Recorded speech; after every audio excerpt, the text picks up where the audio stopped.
like we are live on YouTube. What's up, YouTubers? What is up, guys? Fred and Scott, AFC Wild Card weekend. It's game one of the 2019 playoffs. We're at Energy Stadium with the Houston Texans In the dome. and the Indianapolis Colts. This should be a good game. This is a tough one, man. This is a game that you got two high-flying offenses playing hot at the right time. You know, both teams got off the slow starts to kick off this year. This should be a tight, good game. Ryan Chamel in the house, by the way. What's up, Ryan? What's going on, brother? man? So, yeah, I mean, this is going to be a tight game as it is. I predicted this being a Texans win. I think this is going to be a close game, but you can't get away from this defensive line and this defensive front in J.J. Watt, Merciless, and Jadeveon Clowney. Yeah, man, this is it's scary defense, and now you throw into the mix that they're playing in the playoffs with pretty much everything on the line here. It's win or go home. Yeah. They are home, so they do have the home field advantage. There's a lot of things lining up for the Texans in this game. On the other hand, I went with the Colts in this game.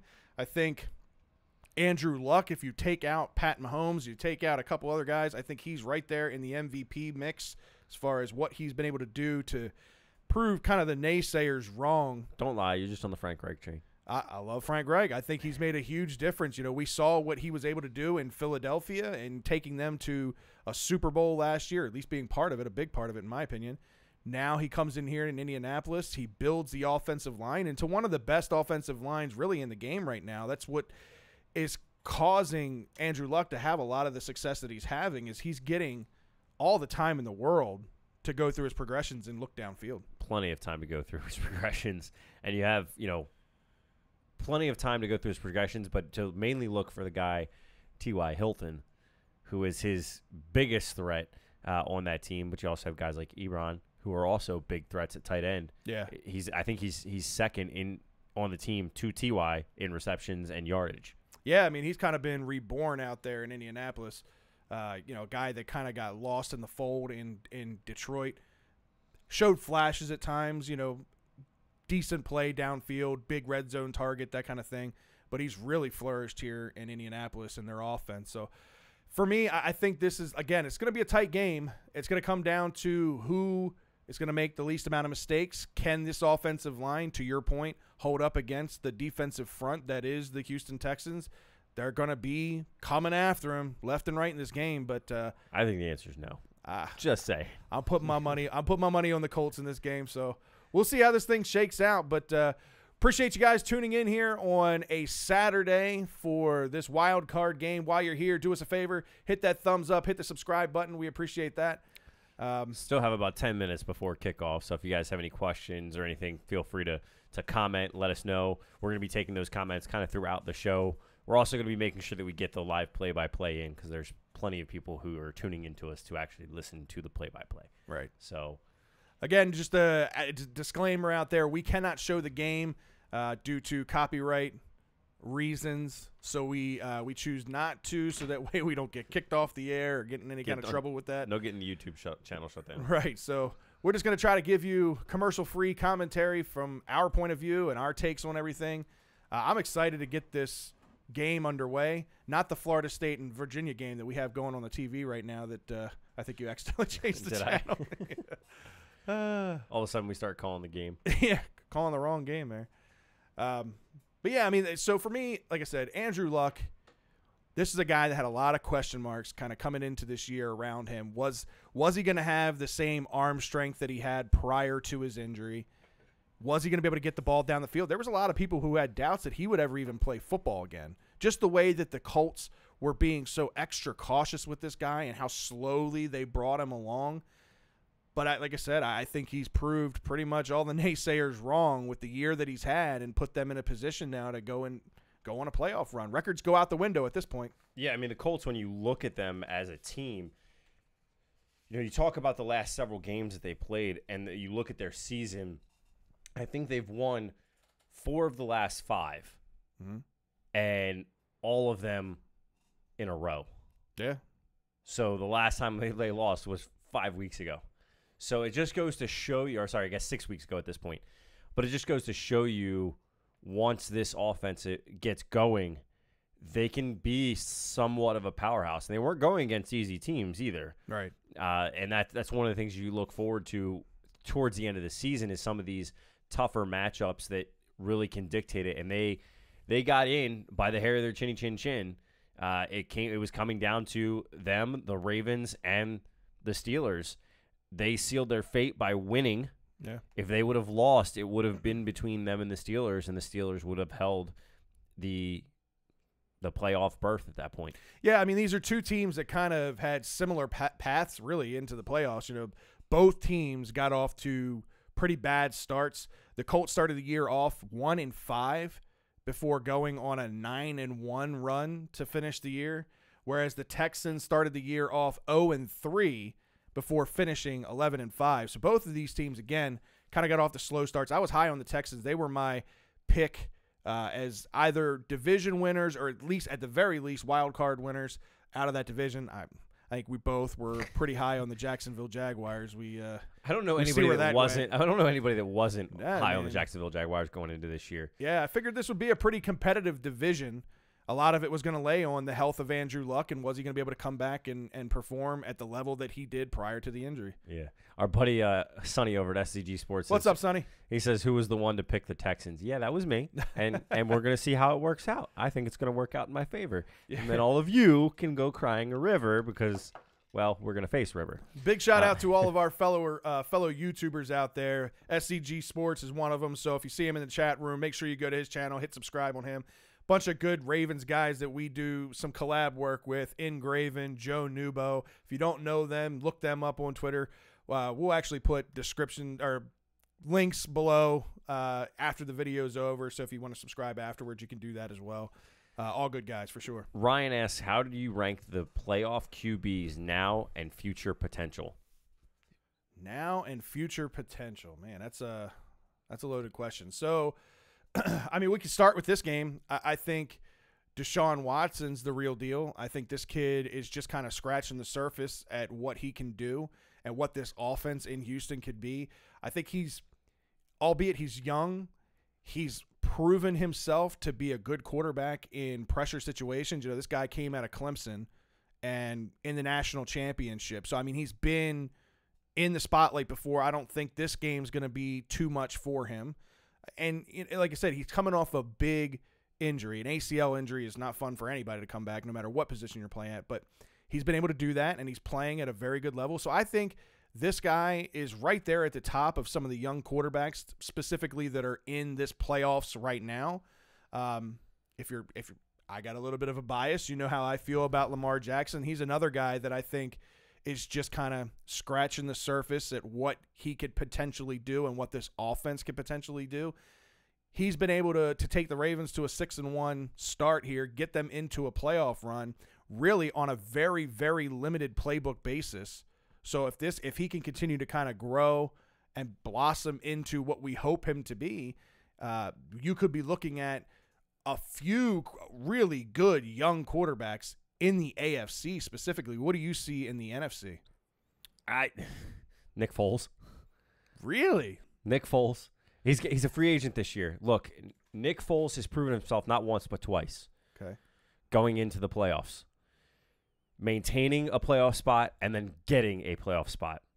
I think it's going to depend on where he lands. He's a free agent this year, and somebody's going to pick him up. Word we heard, but actually before going on air, they were kind of talking about it, that a viable spot for him right now could very well be the New York Giants.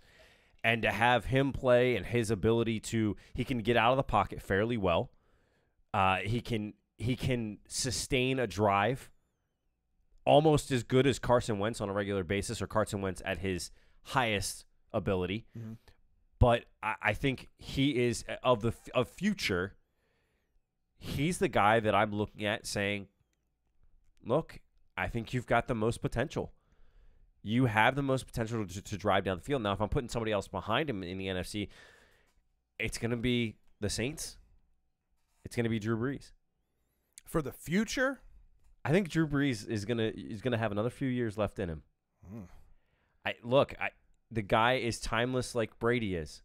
Look how many years I don't know, man. How many years? I got that feeling, like that Ray Lewis feeling. If he goes out on top this year, I think he's done. You think? I think he's done. Yeah, he's got the family life. He's got a bunch of kids. He like throws the football while they're on the couch and all that. That's not if you saw that video. It's kind of cool. I don't know. I see him. He is the ultimate competitor. I will say that. But there's no better way to go out on your career. Oh, than out on top. On top with a championship. And this guy's basically set every passing record that there is to set. I don't see him being much of the future. But all right, let me talk a little bit about the AFC. Right. So I mentioned Lamar Jackson. I mentioned Deshaun Watson. Let's not forget the obvious choice in the AFC, Pat Mahomes. This being his first year as a starter, the numbers that he put up, 50 touchdowns, unreal. The amount of yardage that he put up, over 5,000 yards, unreal. It's ridiculous. Yeah, this kid was making throws like you used to make playing smear the. Yeah, I'm not going to say that on air, but you know what I'm saying. In the backyard when you were a kid, man, throws that just like you never see an NFL quarterback make, and with precision and with accuracy. I think he's kind of the cream of the crop, not just in the AFC, but in the NFL for the future. You're going to see a big shift here, I think, over the next couple years in quarterback play. You're going to see the likes of Breeze, Brady, Roethlisberger, some of the guys, Dalton, some of the guys that have been around for years, that have been at the top of their game for years, start to hang them up. Well, wait, Dalton is at the top of his game. Sitting on the bench dealing with an injury. That's the top of his game. I think you're going to see a pretty big seismic shift in the NFL when it comes to quarterback play. You're seeing a lot more of these younger, more athletic guys that can move around in the pocket, the Baker Mayfields, the Mahomes, the Lamar Jacksons, guys that can do more than just sit in a pocket and throw the football. Right. So I'm excited for the NFL's future and the future growth, because quarterbacks, for a stretch there, they were super hard to find. Guys that, could compete at the NFL level on a high level. And it's like all of a sudden we ran into an abundance of them over this last couple of years. I think I agree with you. The only thing I think, SCG brings up a good point. He says, I think Breeze wants to pass Peyton Manning, so he ain't retiring. I don't know, man. That's a good point.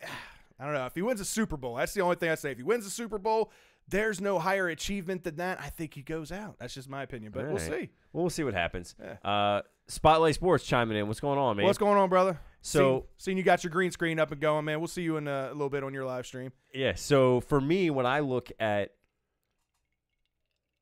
the AFC and I look at this shift, especially and really just in the NFL, not just the AFC, but this shift to the mobile quarterback. The one thing that I think is going to play the dictating role in this is the Bears and the Ravens. Two of the top defenses in the NFL are in the playoffs. Yeah. If these top defenses can shut down these high-powered offenses, as they pretty much have throughout the season, it is going to be a shift that I think will happen, but I don't think it'll I think people are going to become more hesitant, because at that point it shows you good defense can beat those quarterbacks. Yeah. So if you see, for example, and I saw somebody predict it today, if you see a Bears-Ravens Super Bowl, I think that shift slows down. Because, look, Mitchell Trubisky, he surprised a lot of people, but I think he's a guy that he's being helped by his defense, just like Lamar is. Yeah, no, I agree with that. Like I said, I'm excited for the offensive switch, but I'm also excited to see some defensive football, which we're going to see in these playoffs. But we're getting ready here for kickoff as the Texans line up to kick it off here to the Colts, who are going to receive this out of the back of the end zone and are going to get the ball out on the 25 to start the first quarter here. Let's go. Yeah. High five. Here we go. All right, guys. Wild card weekend. Let's get this in this real quick. Anybody that's in the room, give us your predictions. Who do you think is going to win this game? Yeah, get it in now before a big play happens. Then you get jumped out with an extra lead. So get your picks in now. Let us know what your scores are. While you're here, make sure you hit that thumbs up. Hit the subscribe button if you haven't already. We appreciate you guys tuning in as Andrew Luck walks out on the field and gets lined up. All right, Luck's going to line up in the gun, 2 wide to the right, 1 tight end to the left, shifts the tight end in motion outside of the wide receiver to the left. 1 running back in the backfield to his right, steps back, looks to the right, and it's going to be a pass complete over to, looks like Marlon Mack. There's Jonathan Joseph there to wrap him up, really just at about the line of scrimmage, maybe a little over, maybe a half yard to a yard gain there. What's up, Coco? Good to see you as well. Hey, what's up, Coco? Good to see you. Andrew Luck, man, 4,500 yards, 39 touchdowns, 15 interceptions, career highs. It's unbelievable what this guy's been able to do coming back off that injury, man. So it looks like they only got to the line of scrimmage on that play, so we're facing 2nd and 10 from the 25. Luck up under center, making play call adjustments. 2 wide receivers, 1 out to the right, 1 to the left. Hands the ball off to Mack. Mack's going to make a spin move, but get hit in the backfield by none other. Watt. None other. Who do you expect to be in the backfield? Yeah, Come on man. now. It's going to take a mountain of men. Not a mountain man, a mountain of men to stop this guy. I'm telling you. And then the minute you try to stop him, Clowney's going to be coming from the other end. Ryan says Colts 31-28. SCG says Colts, and Coco says Colts. All right. I'm the lone Texan here. You are. I'm the lone Texan pick. It looks loud in that stadium, man. They're waving their tails around. Why am I calling the Colts if I pick the Texans? Come on, what is this? I have no idea. All right, as Andrew Luck puts everybody in motion, trying to get it off before the clock runs out, calling for the ball. They're going to call it. He gets the snap off in time, looking downfield to the right, and it's going to be caught by T.Y. Hilton. T.Y. for a first down, and they are going to give it to him. This is a generous spot, I feel. It looked like he was right at the line of scrimmage, maybe a foot short, but they're going to give it to him. Andrew Luck's offensive line there really gave him a nice pocket, time to look down the field, wait for Hilton to get open and find him. Good play. What's up, there. Steve? What's going on, Steve? Appreciate you tuning in, brother. All right, Luck set with 4 wide, 2 to the right, 2 to the left. He's got Mack in the backfield to his left, puts his tight end in motion, hands the ball off to Mack. Mack's going to go out to the right side and get a gain of about 3. None other than J.J. Watt there to wrap him up, bring him down. Telling you, this guy is going to be playing possessed today. You know, you talked about this Frank Reich in the play calls. Yeah. You know, he's got Nick Sirianni helping him as offensive coordinator, but you know that Frank Reich has a great deal of He gets hurt. understanding, and he is, but he's got a great deal of understanding of how Andrew Luck in this offense needs to run. Agreed. Luck going to line up under center here, getting a little bit of glare out of the stadium from the dome.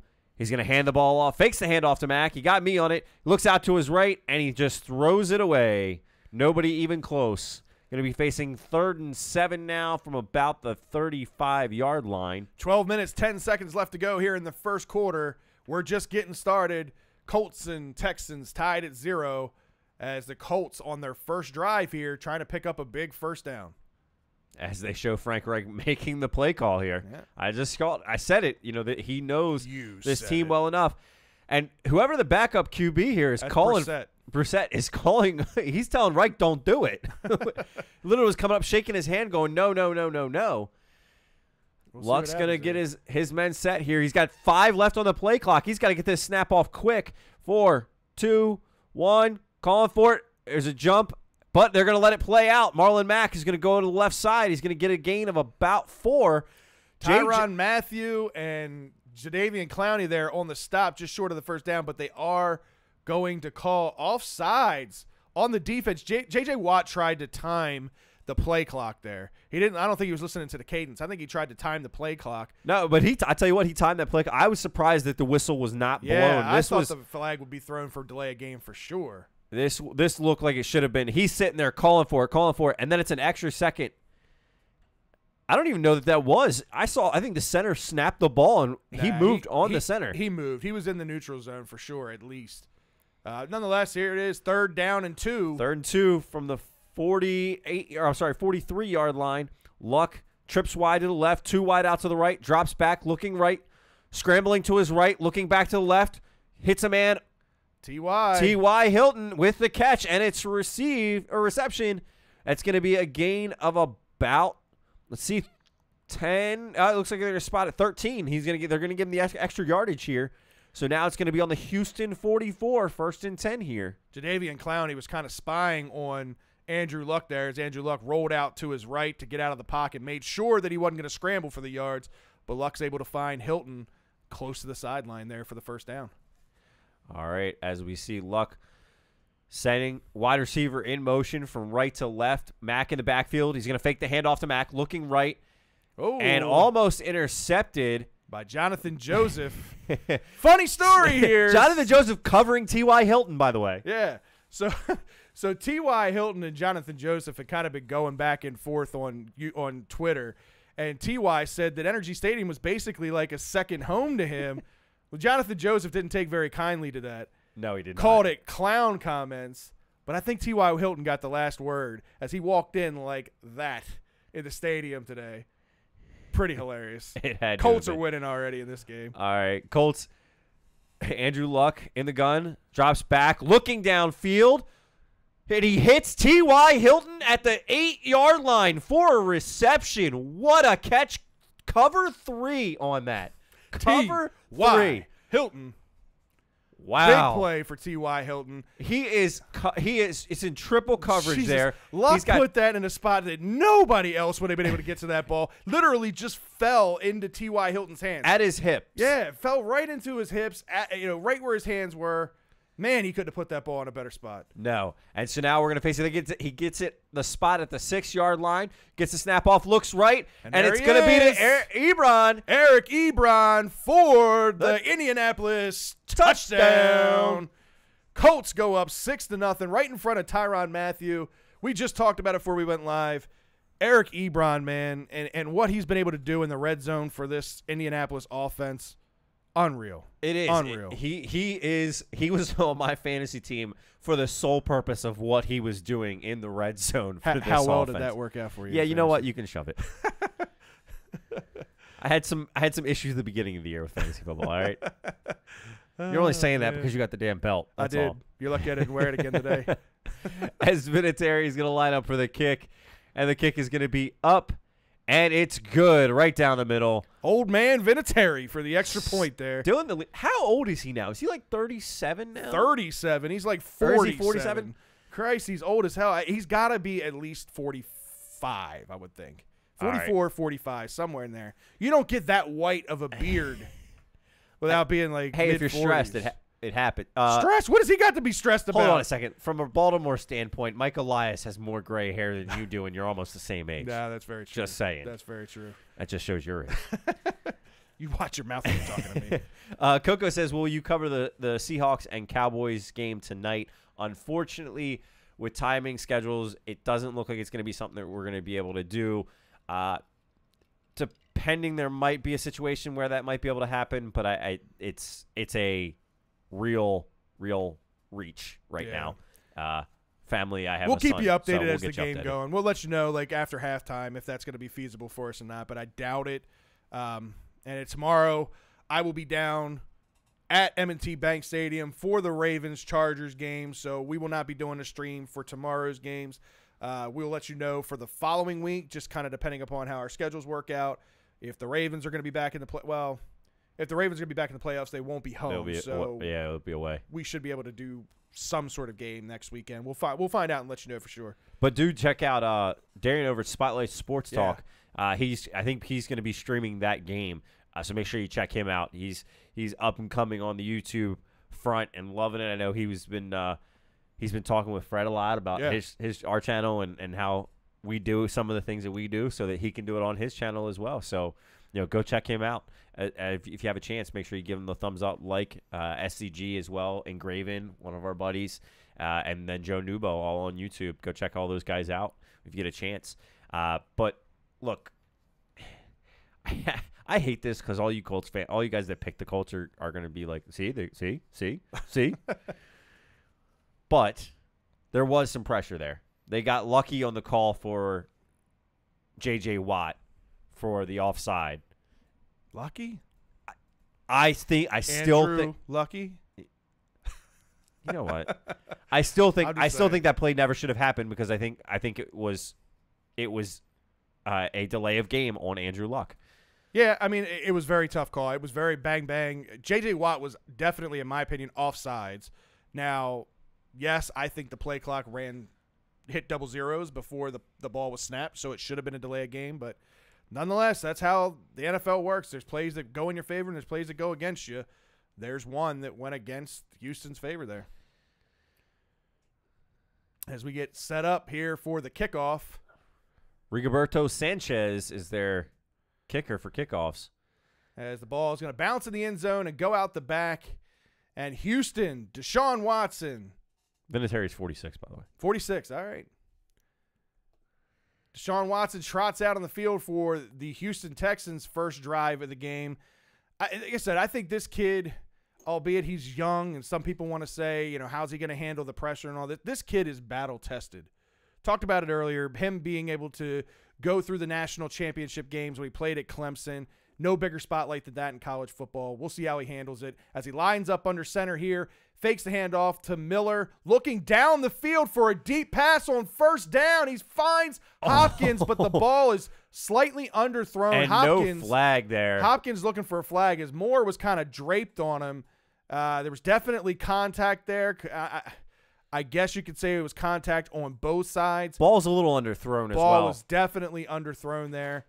It's really Moore was able to keep up stride for stride with Hopkins. Hopkins, in my opinion. Oh, that's a hold. I don't know, man. That could have gone both ways. He's- Hopkins had both arms extended as he was trying to kind of keep positioning and keep his distance from the defender. It could have gone either way. I think good no call. As Watson lines up here in the gun, he pitches the ball. I can't tell. Is that Kute? Yeah, it's Kute. Pitches it off to Kute. Kute goes around the right side edge, gains about 5 yards there. It's going to bring up 3rd down and 5 for the Texans here as we're just over 10 minutes to go in the first quarter. Hopkins, like I said, to me, definitely, if not the best wide receiver in the league, definitely top 3. This guy does not drop passes. He didn't have a single drop pass on the year, had 115 receptions. Guy is about as shorthanded as they come.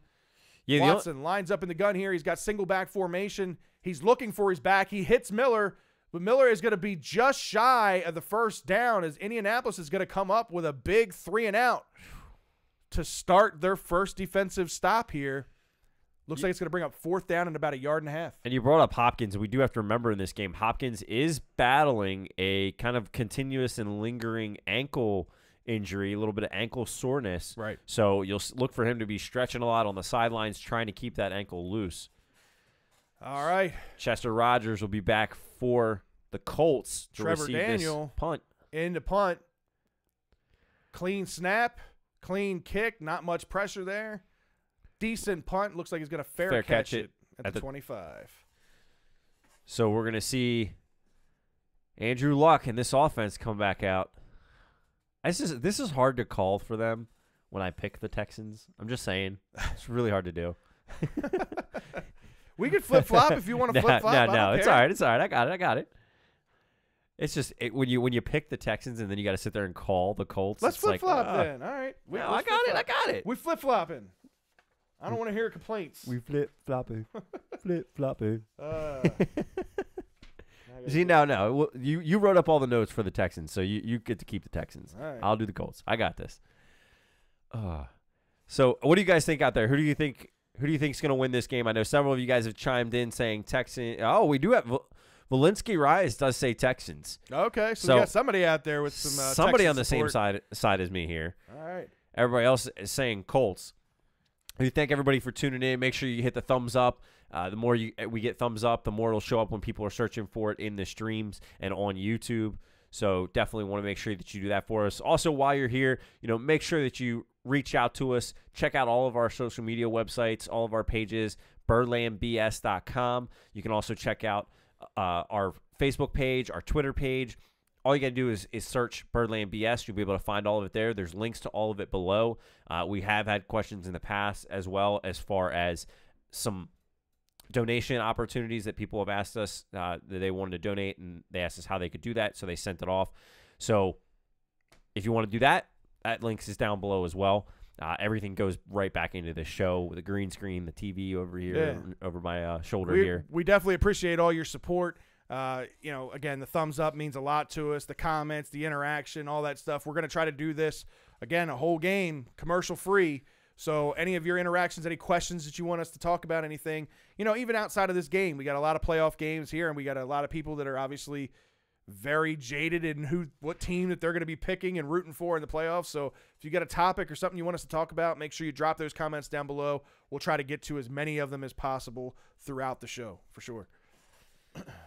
Gotta love these commercial timeouts because I understand how they feel. Oh, yeah. You know, this is definitely hard, so we do definitely rely on you guys. And Spotlight, no, we're not doing the Dallas game, too, unfortunately, as of right now. With scheduling, I don't think it's going to be able to happen, but we may be able to make it work. We'll let you know maybe more towards halftime if it's going to be something that's doable. As we see Luck line up in the gun, Mack to his left, 2 wide receivers to the right, 1 to the left. Puts Ebron in motion. Hands it off to Mack. Mack goes left side, gets around the edge, gets some gain, gets the first down and more, gets to about the 50-yard line. Big run there by Marlon Mack. He's been putting up pretty decent numbers for this Colts offense. He's been leading this Colts offense for the most part, with the exception of when they decide to bring in Wilkins, who does also have some TDs and has some longer runs. Mack with 195 attempts this year, 908 yards. So he could break 1,000 yards in this game. 9 TDs as well. Definitely had a good year. Luck in the gun, trips to the right. T.Y. Hilton to the left. Hands it off to Mack. Mack goes up the center, gets a hole, and he's going to get a gain of about 9, taking it out to about the 40-yard line as they charge down the field here again on the Texans. This Indianapolis Colts offensive line so far doing a pretty good job creating holes and creating gaps for Mack to be able to find his way and get some big chunk yardage so far. Spotlight saying he will be doing the Dallas game. Yeah, we actually just said that a few minutes ago that we know that you're going to be doing this game. So if we're not able to do it, we definitely encourage people to go check out Spotlight Sports Talk. Just hit that link on his comment there, and you'll be able to go to his page and check him out.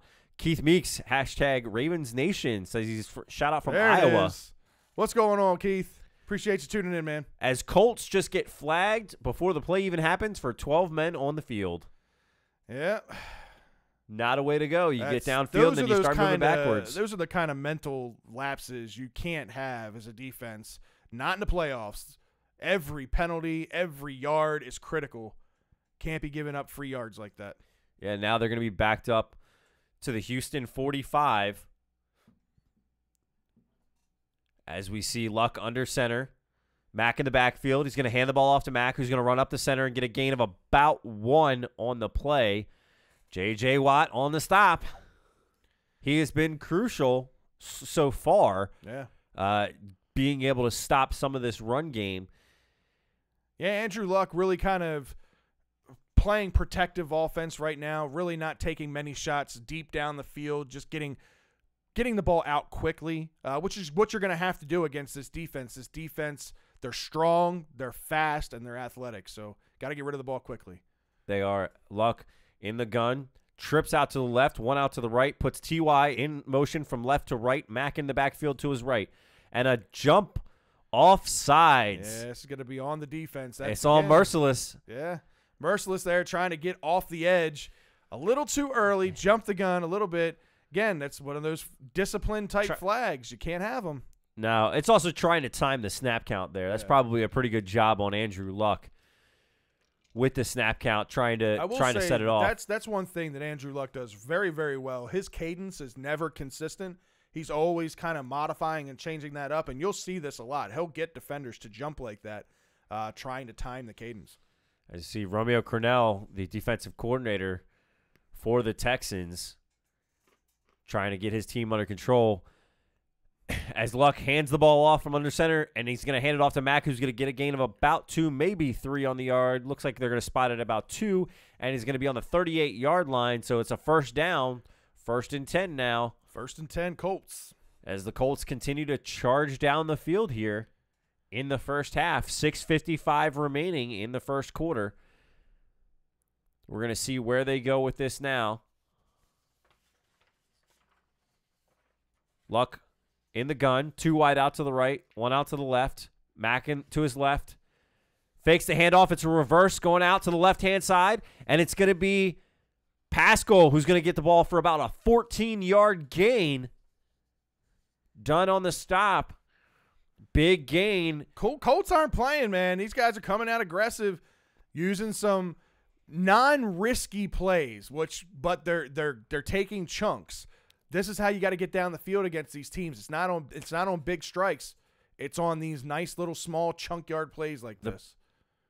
And the rush is getting to Andrew Luck. It's just not. They're not able to get to him in time before he can get rid of the ball. Right. Luck under center. Hands the ball off to Mack. Mack's going to get maybe back to the line of scrimmage, maybe a loss of one. He may have lost a yard on that as Jadeveon Clowney was able to get into the backfield there, read the ball perfectly, and able to get to Mack before he could get back to the line of scrimmage. Just sidestepped Glowinski there. Yeah, Glowinski. The left tackle. Looked a little lost on that. Was no way he was going to get in front of Clowney and stop Clowney. No. All right. 5:30 left to go here in the first quarter. Again, the Colts out to a 7-0 lead and driving here as they get close to red zone opportunity. Luck back in the gun. Mack in the backfield to his left, trips out to the right, one out to the left, fakes the handoff to Mack, rolls out to his left, looking downfield. He's going to hit – who is that? It's Rodgers. He's going to hit Rodgers for the first down and a gain of about 15, I believe. Let's see where they spot this ball. It's going to be somewhere right around the 24 – right around the 8-yard line. They were on the 24-yard line. Yeah, Andrew Luck, man. Beautiful throw. This is what makes him so good is his ability, again, to roll out of the pocket, be able to throw the ball on the run, continuously looking downfield to find an open target as he starts his game off 6 for 8 for 85 yards. Andrew Luck in the gun, trips out to the right, one out to the left. Eric Ebron, watch him. Mack in the left. Looking left. He's going to throw it to Mack in the open field. He's going to get it down to about the 1.5, maybe 2-yard line, depending on the spot. So we're going to see 2nd and goal here. 4:40 remaining. That stops the clock. I'm sorry, it doesn't stop the clock. They stopped it, and then they restarted it.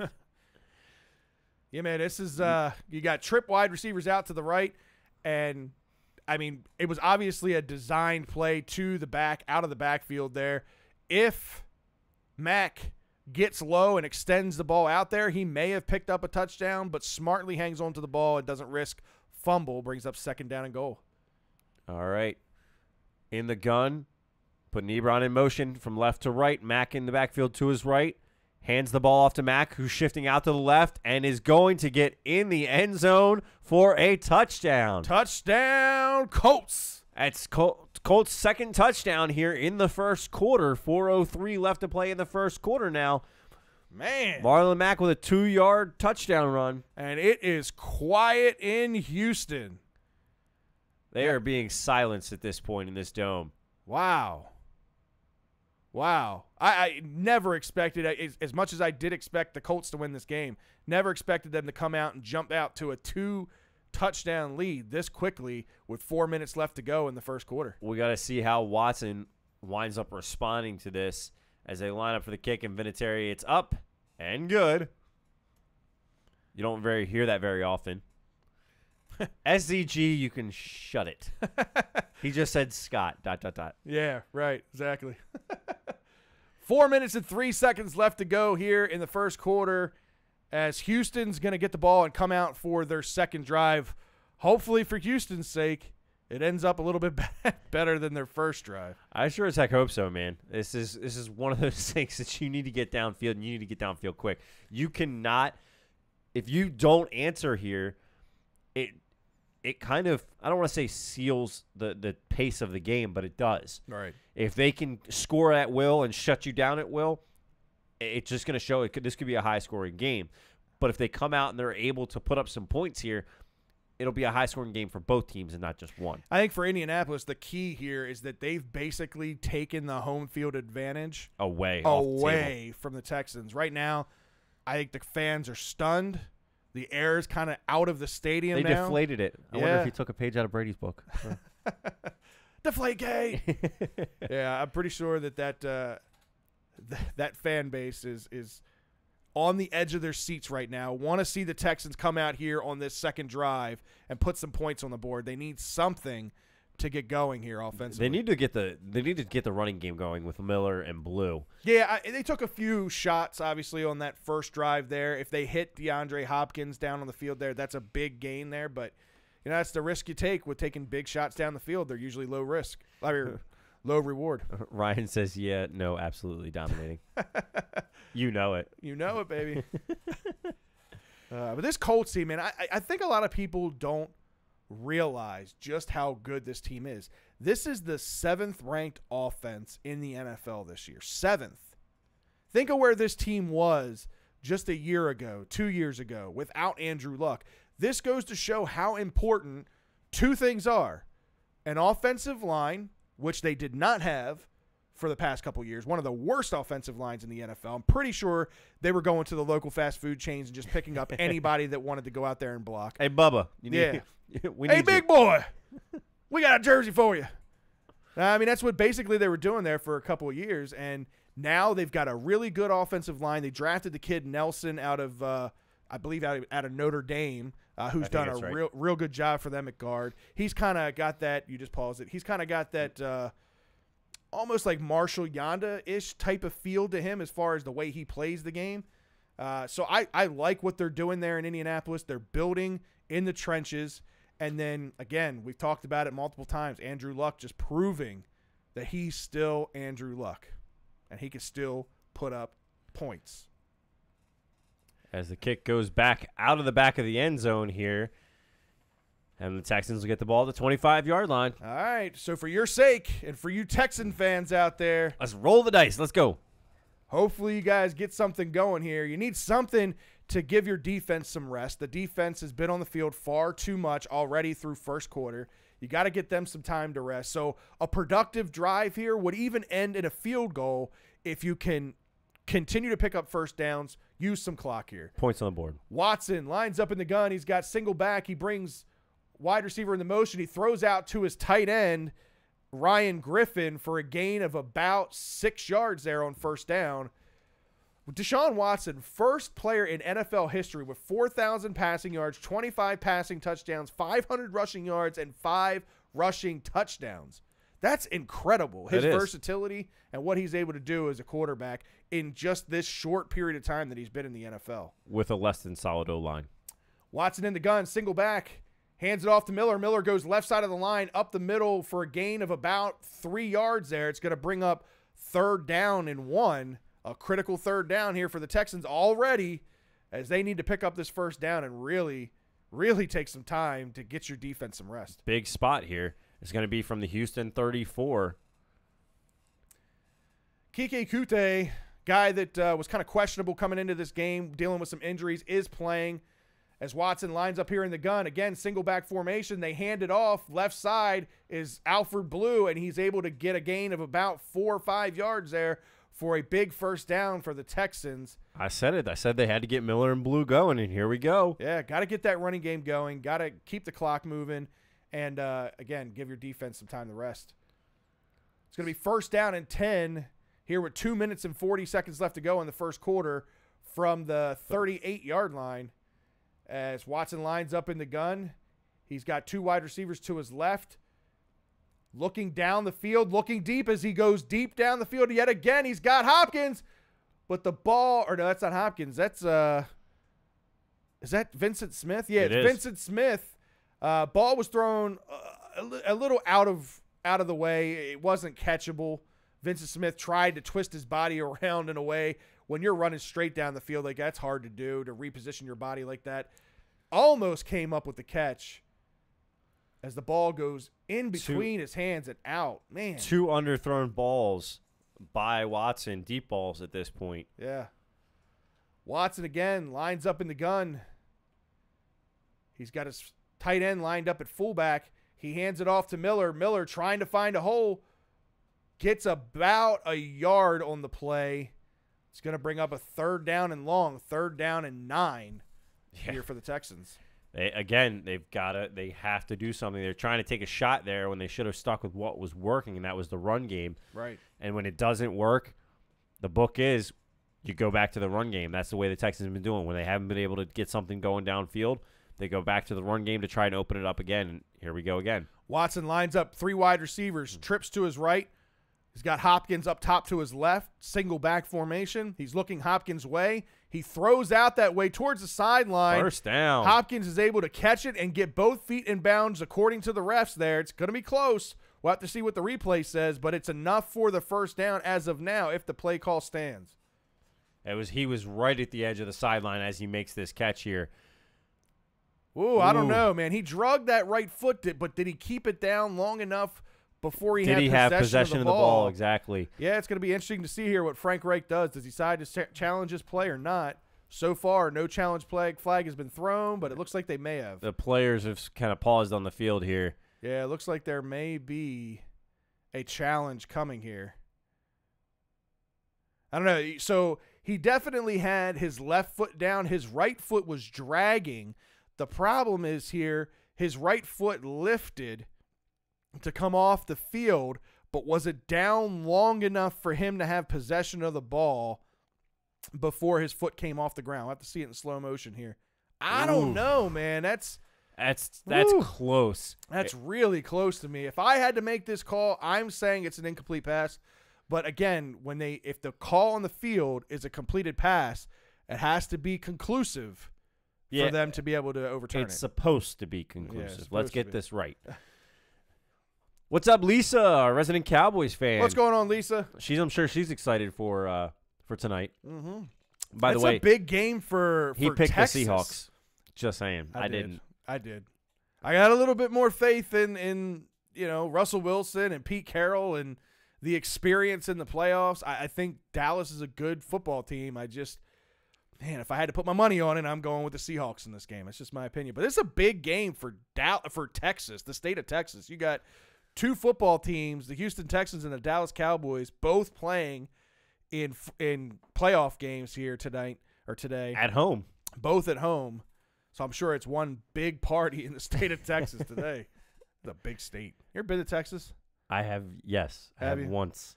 I went once. I went for a company trip, and we were in we were right outside of Dallas. I'm trying to think of what the Fort Worth? No, it was a small town right outside of Dallas. Man, I can't think of the name of it. It was the only time I'd ever been there. We actually we spent a couple dates while we were there. It was a business trip, so after 5 o'clock, we were off the clock. We went out and did some sightseeing, and went down to Dallas and went to some bars down there. Had a good time in Dallas. They didn't have a party, that's for sure. Yeah, it's going to be interesting to see how they approach this call as they're starting to come back from commercial break. I'm curious to see because he gets the ball as his foot is coming off of the turf. And it's very bang bang. So again, there has to be enough evidence here that shows his foot was off the ground before the ball hits his hands and before he has possession. So if they can't say there's enough conclusive evidence to do that, the call on the field will stand with this. But we'll have to see once they come back here from commercial break what way they go. It's definitely taking a while, which is always concerning as they come back. And it looks like they're going to uphold this call. And his foot is still on the ground as they found the perfect angle, upheld.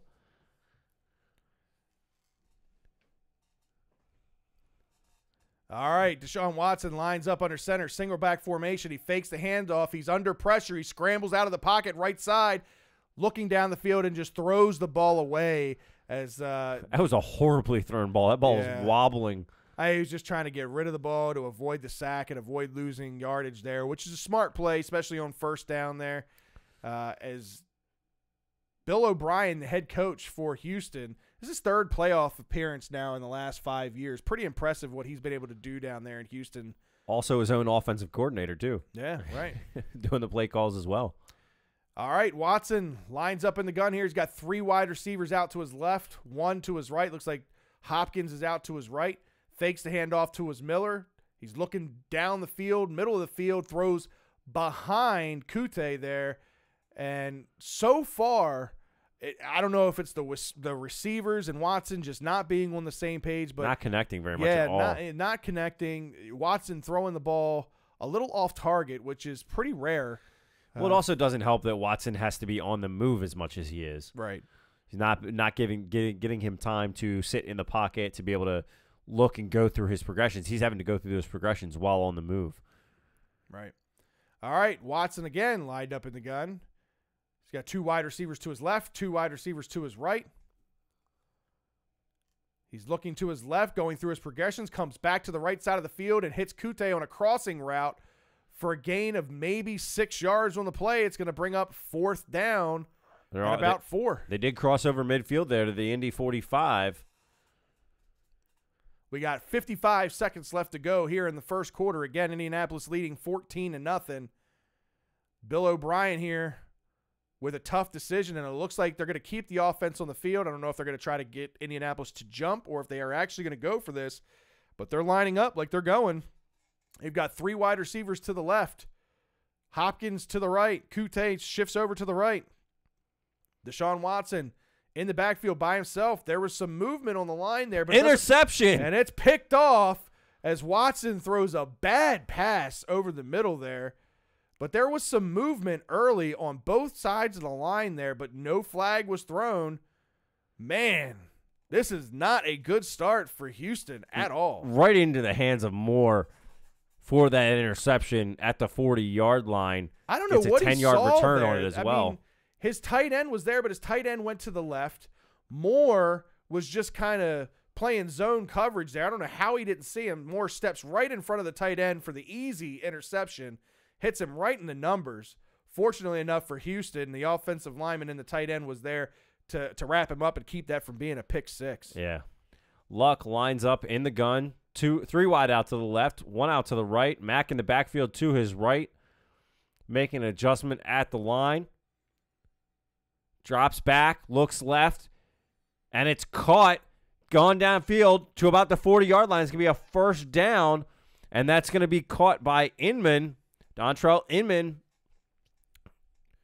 Again, Indianapolis just doing these short routes, easy hitch routes, easy out routes, things that are real easy for Andrew Luck to go through his progressions to get rid of the ball quickly.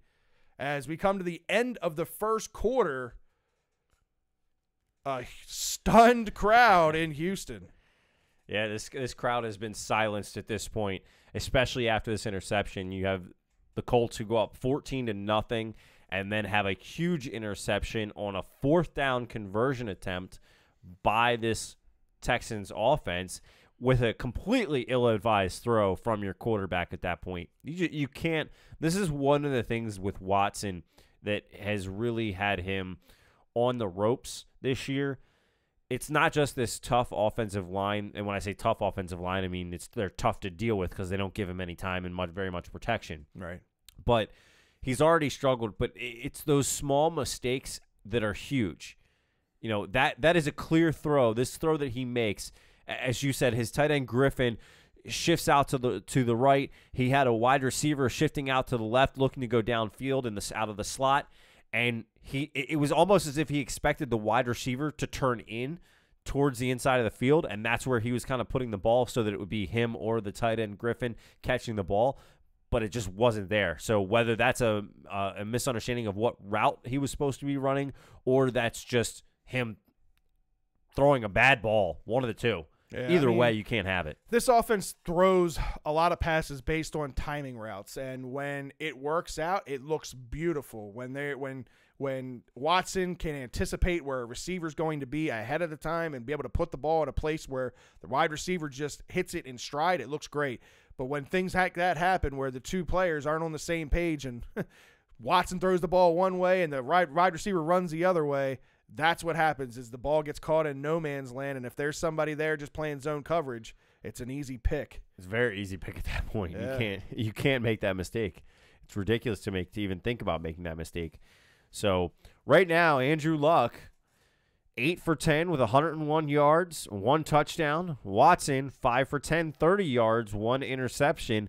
On the ground, Houston with Miller and Blue have not been able to get anything going. Miller, 2 carries for 5 yards, and Blue, I think, has 1 carry for 3 yards. So not very good on their part.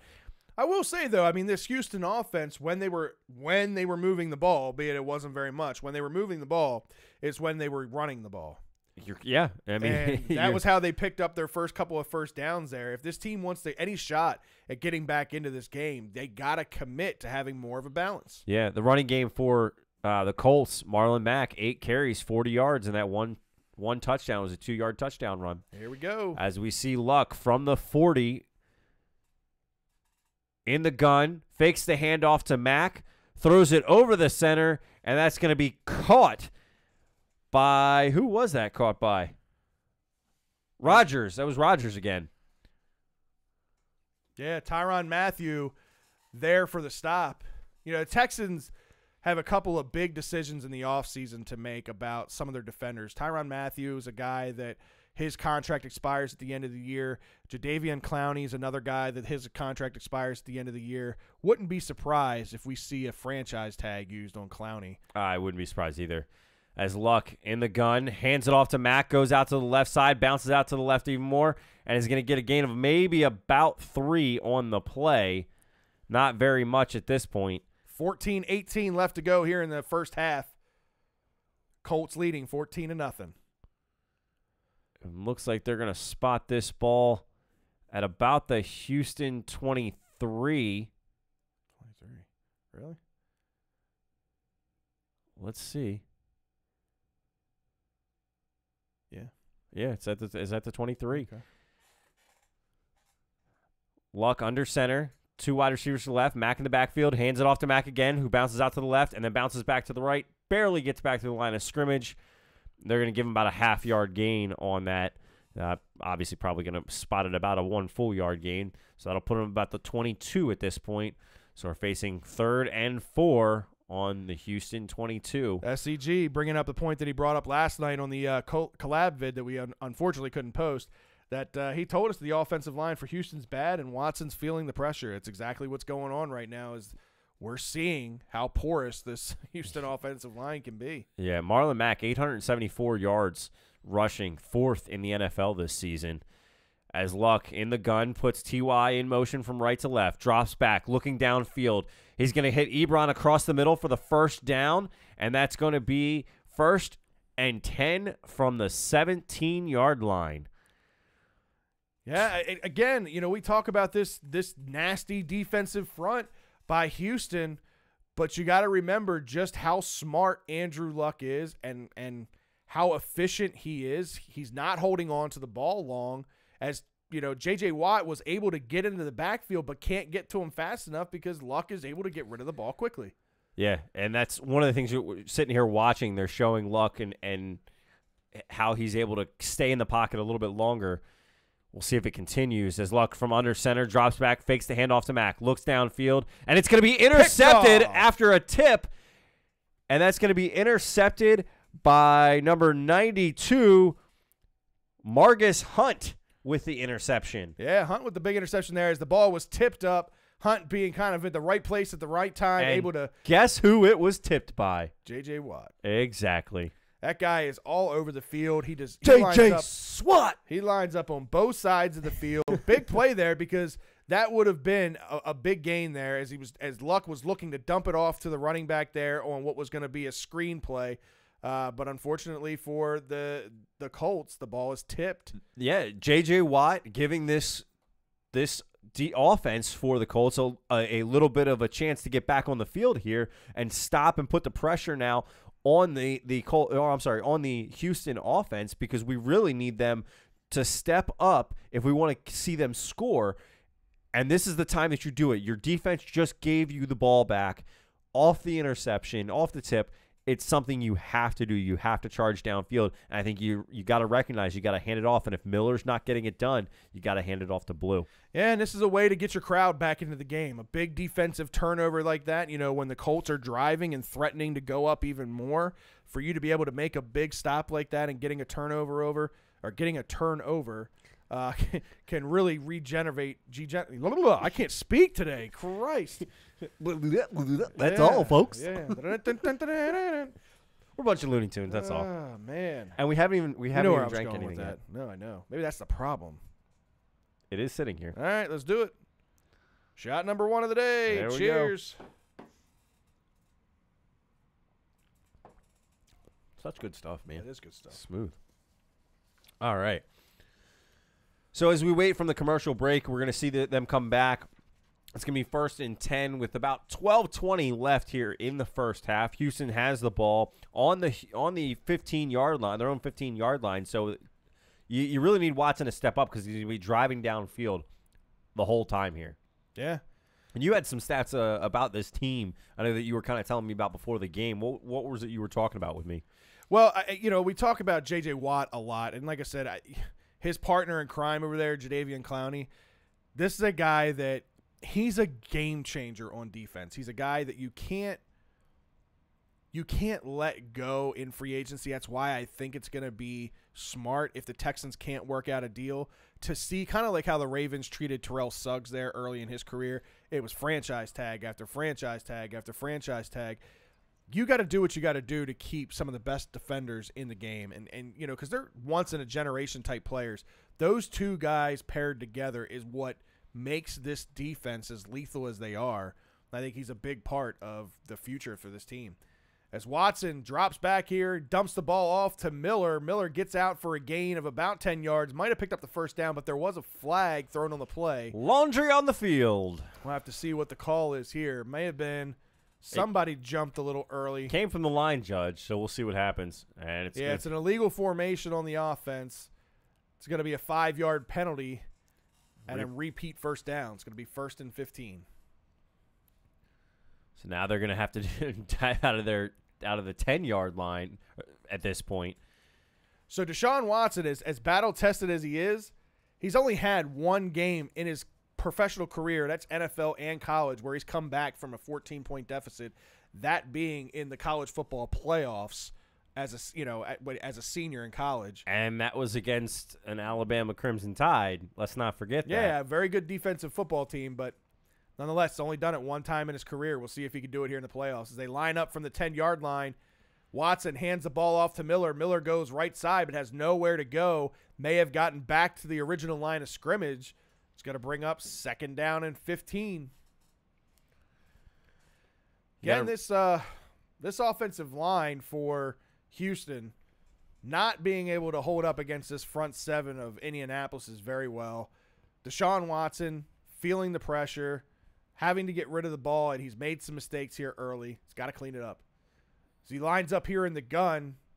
He's got 2 wide receivers out to his right, double tight end formation. He's looking to his right as he feels the pressure again. He's able to get the ball off for a completion. About 5 yards. Gain of about 5 yards to Kute. It's going to bring up 3rd down and a long 10. This Colts defense has been rushing only about 4 unless they see a man in the backfield. With a man in the backfield, they move to 5. And with only 1 or 2 wide receivers lined up, they move to 7 guys in the box. That's why they're so successful right now at stopping this. They're reading the plays, they're reading them well. Watson lines up in the gun, single back formation, 3 wide receivers and 1 tight end. As he's looking down the middle of the field, he's looking left. He tries to scramble. He's going to get out past the line of scrimmage for a gain of about 3, maybe 4 yards. Either way, it's going to bring up 4th down and long, 4th down and 5 or 6 yards. Yeah, it looks like 4th and 6. 10 minutes and 17 seconds left to go here in the first half. And the Texans, backed up in their own territory, are going to be forced to have to punt here again. This hurts, especially after your defense just comes up huge for you with J.J. Watt with the tip ball. This defense is not going to be able to keep up for long if they continue to have to be put out on the field like this. No. As Daniel gets the punt off, it's a good punt deep back to the Pascal 21. From the 21, gets it out to about the 30. Now he gets it out to about the 35 before being brought down. That was a heck of a punt there. Very deep. Yeah, 14-yard return on a 60-yard punt. Andrew Luck comes back out on the field here. So I'm sorry, it was Rodgers on the return, not Pascal. As they go to commercial break here and we see Luck Scott, come back out. Is this game going as expected? Yeah, I know. Man, I thought that might be the game-changing play there. I thought the interception, if the offense can get back out on the field and at least, again, put some points on the board. It's still early enough in this game. They're only down by 2 possessions. They could get back into this game if they could put some points on the board. but unable to even pick up a first down there. Keep shooting themselves in the foot. Yeah, they need to really step up in the second half. They might be able to get the ball back one more time before this half ends, as there's 9:47 left on the clock. But one of the things that really is going to dictate this second half is, A, the defense they're going to start getting tired for the Houston Texans. And you have to have your offense sustain drives in order to really control that time of possession in the second half and give your team a chance to get downfield, get the scores, and not let them get in. SCG says Lamar doesn't get tackled there. Yeah, no, I agree with that for sure. Lamar, his ability, again, to be able to make plays with his feet and the quickness, the athleticism, the shiftiness of him, it's just – it's something that you don't see very often. The only people that I can really remember through my days of watching football that were able to do it at that kind of elite level, Randall Cunningham, Michael Vick. Yeah. Those two guys are the only guys that had anywhere close to the athleticism that Lamar has. Lamar absolutely needs to work on his ability to throw the ball down the field. His consistency with his footwork and his mechanics, that's the biggest challenge for Lamar. It's not something that can't be corrected. It's not something that can't be fixed. It can. He just needs to put in the time. He needs to put in the work. And he seems to me, I don't know him personally, but just based on what I see, what we saw in training camp early on, and what we see through just some of his post-game interviews and stuff, he seems to be about as committed as you can be. Yeah, he wants to get better. He wants to continue to work. So, as they show Frank Reich showing number 32 in the locker room trying to drive this Indianapolis team pre-game before Week 17 against the Titans. They're trying to get in that game, and they wound up doing a pretty good job against the Titans as they sealed their own fate in order to stay in the playoff hunt. Yeah, I mean, this team was one of the worst teams in the league just a short time ago. Started it off that way. And here they are in the playoffs, 2-touchdown lead. Andrew Luck flanked by two running backs, one to the left, one to the right. Puts a man in motion to the left. Hands the ball off, and that's going to be handed off to Wilkins, who's going to get a gain of about 4, maybe 5 on the play. So we're going to see where they spot this ball. It's either going to be 2nd and 5, maybe 2nd and 6, again, depending on the spot. And they're going to say 2nd and 4. They gave him an extra yardage there. I think that's a little generous spot. I'd say so. So ball's going to be on the Indianapolis 41-yard line. 3 wide receivers, 2 to the left, 1 to the right. Marlon Mack in the backfield to the right. 1 tight end set to the left. In the shotgun, hands the ball off to Mack, and Mack's going to get about 3 before Clowney hits the stop. Yeah, this defensive front, man, they are unreal. Like what they are able to do, Brandon Dunn coming back off the injury, DJ Reader, like those two guys paired together, there's not much better nose tackles and defensive ends in the league. These guys are big body guys, great against the run. And we're seeing that. On anything ran straight up the middle, Mack isn't able to get much yardage there. Trying to see who is off tackle. Was that Clowney? I think it was Clowney who was down. It looked like it was him that was down on the field in some pretty deep pain. I don't know if he took a hit to the chest there from Mack's helmet as they go to commercial for the injury timeout at this point. If that happens, yeah, that would be a huge loss for the Texans. Huge loss for the Texans, and at that point, I'd be worried that Indianapolis can run away with this game on this defense.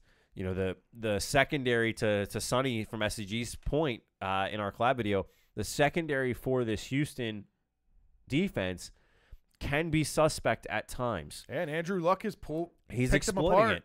You know, he's getting once they get to the second level above the linebackers, that's where he's finding them. He's finding them the open holes there, and he's able to get the ball to them as only Andrew Luck really can with some of these tight windows that he's been throwing through. But we'll have to see what the issue is with Clowney when they come back. I'm assuming again that this is going to be some type of chest or rib injury where the way that they were kind of covering over him, looked like they were looking at his chest So we'll see. Maybe he just got the wind knocked out of him pretty good or something. Yeah, I mean, this is a secondary for the Texans here that's kind of it's got a little bit of everything, right? You've got the rookie in Justin Reed, who's played decent football at times. He's shown flashes that he can be pretty good. They got the veteran in Tyrann Mathieu, who he's played very well in his first year here in Houston, coming back after being let go by the Cardinals. You got the veteran in Jonathan Joseph, who's been around, I feel like, forever. You know, he had years and years in Cincinnati and comes over here in Houston, and he's that savvy veteran corner. He might not have the speed that he once had, but he's smart, and he's kind of Champ Bailey at the end of his career in that sense, where Champ didn't have the speed but used his smarts to be able to get in position and be able to read quarterbacks. So, albeit this secondary has its challenges, it is a young and upcoming secondary. This team can be good. They just need a little bit of help. Let's see what they show. Ooh, as Clowney hits his own man here, he's probably going into potential concussion protocol at this point. Yeah, I guess that's what it was. It had to have been head-to-head there. Head-to-head with Reeder is the best thing I can tell. Well, they've got him under the tent, so we'll see what they do here. As Luck in the gun puts man in motion out of the backfield, trips out to the right now, 2 out to the left. From the gun, drops back, feels pressure, rolls right, and it's caught by T.Y. Hilton as he slides and gets a gain of 3 for the first down at that point. What a catch by T.Y. to go down and get that ball from Luck. Yeah, I think it's a shoulder thing. I think for Clowney, it looks like he's having. Yeah, they're testing the strength in his shoulder there. It might be his right shoulder. Well, that's better than it being a head injury. issue. Yeah, still under the tent. That was when they brought him off the field originally. When they were trying to test his ability to move the shoulder. As we see Luck under center, Mack in the backfield, fakes the handoff to Mack, looking downfield to the left. He's got a wide open receiver at the line, and it's caught. Who was that? That was Inman again. Yeah, Kareem Jackson there on the coverage, per se. Kind of caught out in no man's land. He got twisted and turned around as, what was that guy's name? The Inman. Receiver? Inman.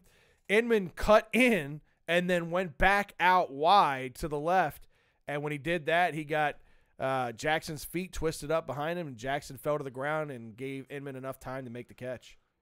Luck in the gun, Mack to his left, trips out to the left. Tight end set to the right. Fakes the handoff to Mack, drops back, plenty of time, throws it over the middle, and it's caught by Ebron, who gets the ball again for another first down after a gain of about 12 there.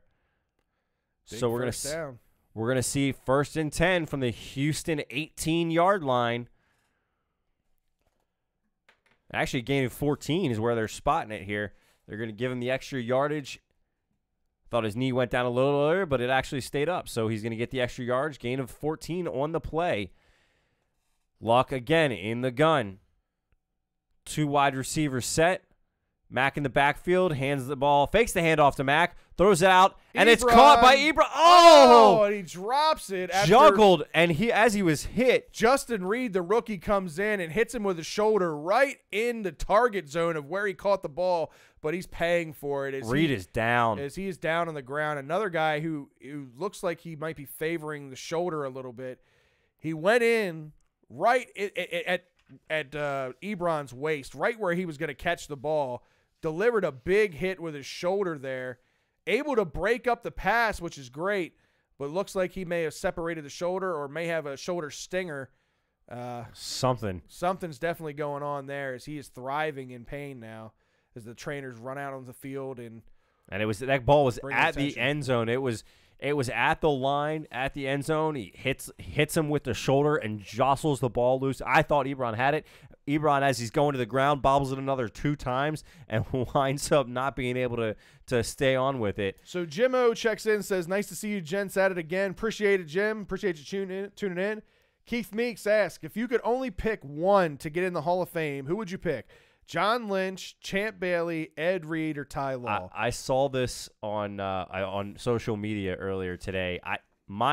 Look, some people can call me biased, but mine's a lock. It's Ed Reed. It's there's no. ball hawk. I don't really think there's any conversation there. If you only had to pick one, Ty Law you can scratch off the list. I don't really need to explain that. Ty Law had a good career, but when you're comparing him against all these guys, he shouldn't be on that list. John Lynch, I think he had a great NFL career. He'd be up there as like my number 2 get in. Champ Bailey, I think he had a very good career for the majority, like first half, 3/4 of his career, and then kind of slowed down later on when he went out to Denver. But Ed Reed, man, that guy, There's a reason his name was the ball hawk. Yeah, he played in another level. He made interceptions that no other defensive back could have made. He's by choice by far. As they come back, Luck in the gun, 2 wide out to the right, 1 out to the left. Mack in the backfield, drops back, looking left, downfield, and caught by Inman for the touchdown. It is now 20-0, Indianapolis over Houston. Wow. I am eating my words, SZG. I will tell you that right now. I am eating my words, buddy. Look, as much as I thought the Colts were going to win this game, nobody thought they would go out to this kind of a lead. If anybody says to me that they thought that the Colts would have a 3-touchdown lead going into halftime, I would have I call it BS because nobody would have predicted this. No. Andrew Luck again. He's done this time and time again. He's picked apart this secondary as he continues to do so here. Old man Vinatieri back up, and it's good. 21-0 Colts. Whoever said your legs go when you get old? So Keith, Dustin asks, nervous for tomorrow, though, and then Keith responds, Ravens will win by 3. Tucker makes a 54-yarder, which I think to your point is exactly what you said. I said Tucker makes the difference, and this will be a 3-point game. Yeah, it will be a 3-point. Wright gets burned again. Yeah, Sharice Wright, a guy we're very familiar with here in Baltimore. Thank God that his tenure here in Baltimore did not last very long. He gone. He can be Houston's problem, which he was there on that play. Oh man! Wow, 21-0. I'm honestly stunned at this point. 175 yards, 2 touchdowns. I did have the 1 interception there. 14 for 18. Yeah, lighting it up against this Houston secondary to the Houston Texans, who have 48 total yards of offense. Who would have expected that? Yikes. Wow. As the kick is up, it's going to be fielded. Yeah, as it's fielded at the goal line by DeAndre Carter, and he brings it out close to about the 27-yard line before he's tackled, and that's where Houston's going to march out on the field here. 6 minutes and 20 seconds left to go in the first half.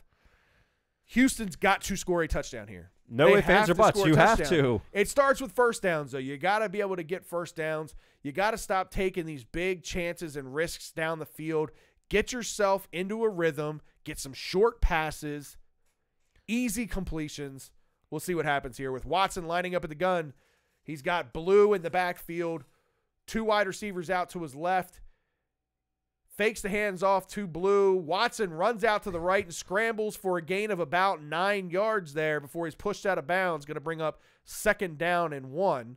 Although I think he thought he got the first down as he pointed downfield saying that. To me, it looked like he was out of bounds prior. But I tell you what, he ripped that ball away from Blue. I think that was an intended run. He rips it away and goes downfield.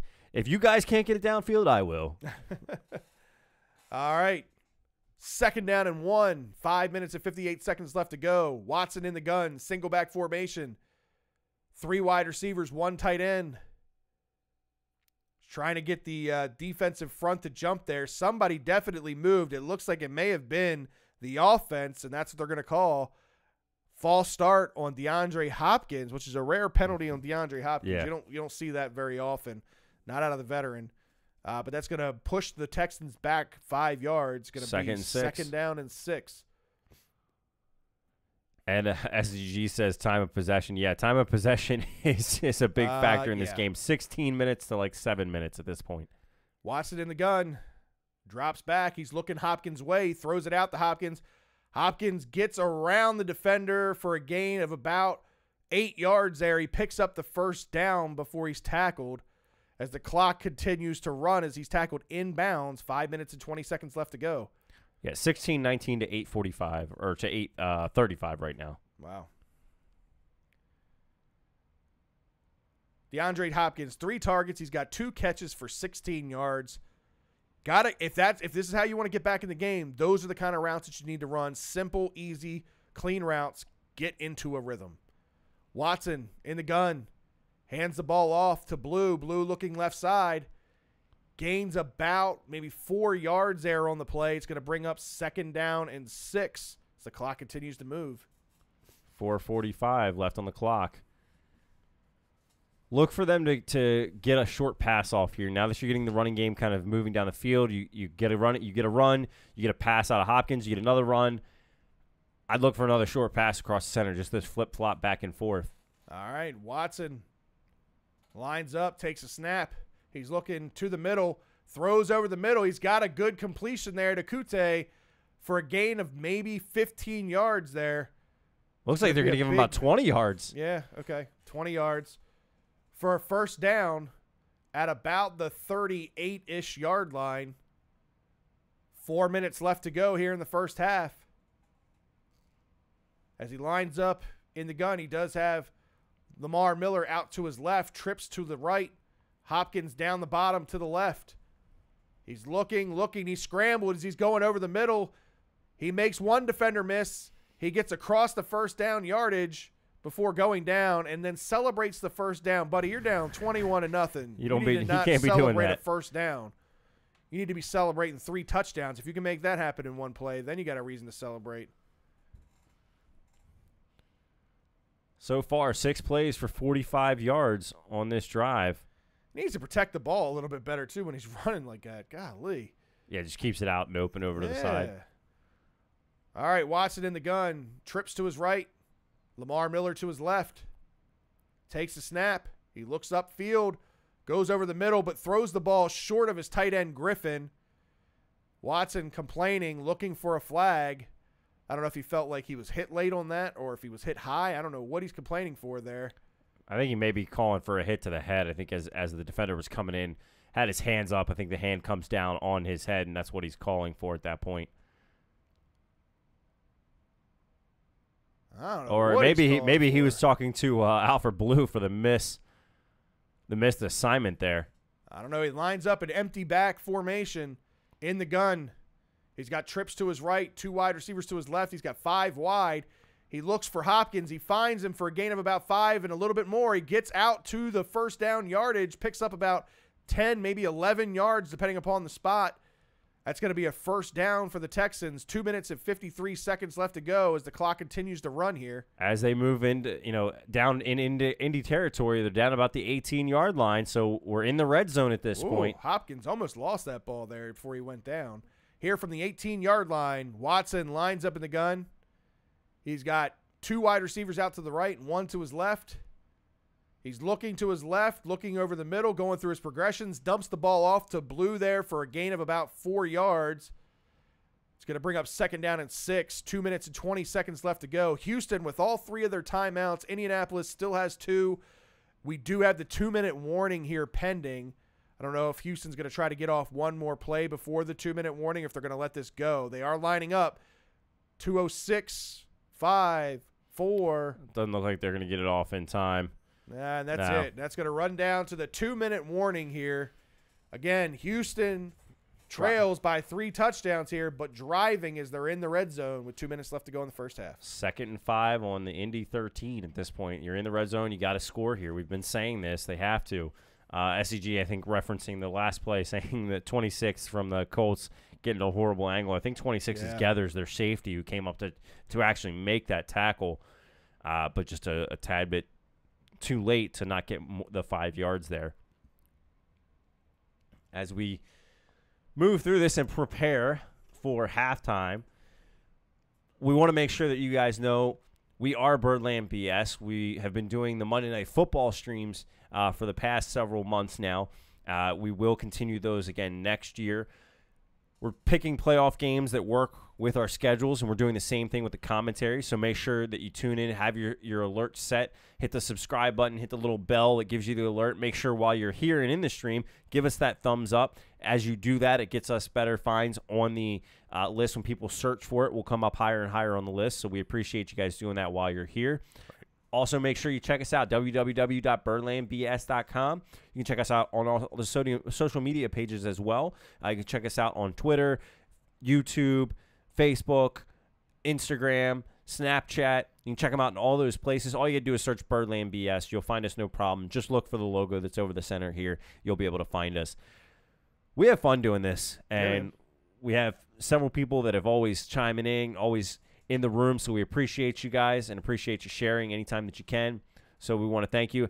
And also a shout-out to anybody that hasn't chimed in. Feel free to go ahead and chime in. We appreciate it. We'll try and answer any questions. This is how we fill airtime, especially during the commercial breaks, because we don't really get much of a commercial. We might take a short, minute or two break here at halftime to give ourselves a breather and take a little bit longer swig of water here to be able to not have cotton mouth from talking so much. I don't know how they do it sometimes. Yeah, it's ridiculous. Spotlight asks where we found the background. Well, I actually had to make a good majority of it. The backgrounds aren't as easy as just telling you where we found it. It's more so finding a picture that you like. And a lot of Photoshop. Using Photoshop to do the editing the way you want to do it, man. It's Google is your friend as far as photos go, and then from there it's all you and the magic of making the green screen and transparencies and everything work. All right, man. Houston here driving, again, down to 2 minutes. 2nd down and 5. Watson been lined up pretty much in the gun the entire game here. I think he had 1, maybe 2 snaps under center here. Fan base on the edge of their seats right now. 2 wide receivers out to the left, 1 up top. Single coverage. As he gets under pressure and he goes down for the sack. A big loss there. A loss of about 8, maybe 9 yards there. As Houston takes a timeout. Watson not happy, man. Again, this offensive line not being able to hold up. But that's going to bring up a big 3rd down for Houston.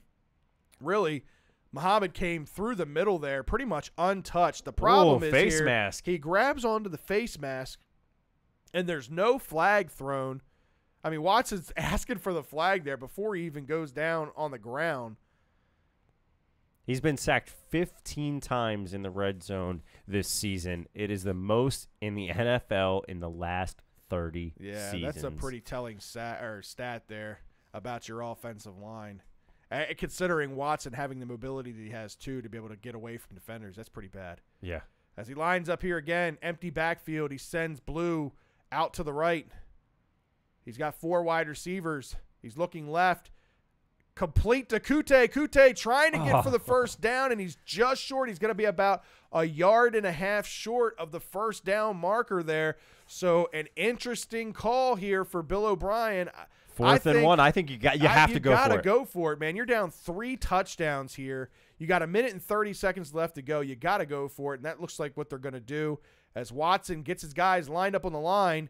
Again, he's in the gun, brings Lamar Miller out to the right, but it looks like Indy is going to take a timeout to try to get their defense set because this would be a big stop for them. If they can get Houston to no points here in the first half, yeah. In the first half, man, that would be a huge win. Here, I think if you're Indy, do you run the ball or do you just take a few knees? Well, I guess if you take the knees, you're waiting for Houston to call the timeouts and force you to do it. But yeah, I don't know. I mean, maybe 1 or 2 runs. You'd have 1 timeout left. If you make the stop here, you probably have somewhere in the neighborhood of about 1 minute and 20 seconds left to go. This is the AFC playoffs. I'm trying to put some points on the board. I'm driving down the field and trying to get a field goal if I'm Indy. Fair enough. Yeah. Put the pedal to the metal at that point. Right. Watson lines up in the gun here. Sends his running back out to the right. He's got 2 wide receivers to the right, 1 to the left. Looks like Indy is showing pressure here. Takes the snap. He's looking over the middle, and it's thrown incomplete to Hopkins. Again, underthrown and low. Yeah, really low pass. There was no way Hopkins was going to make that catch there.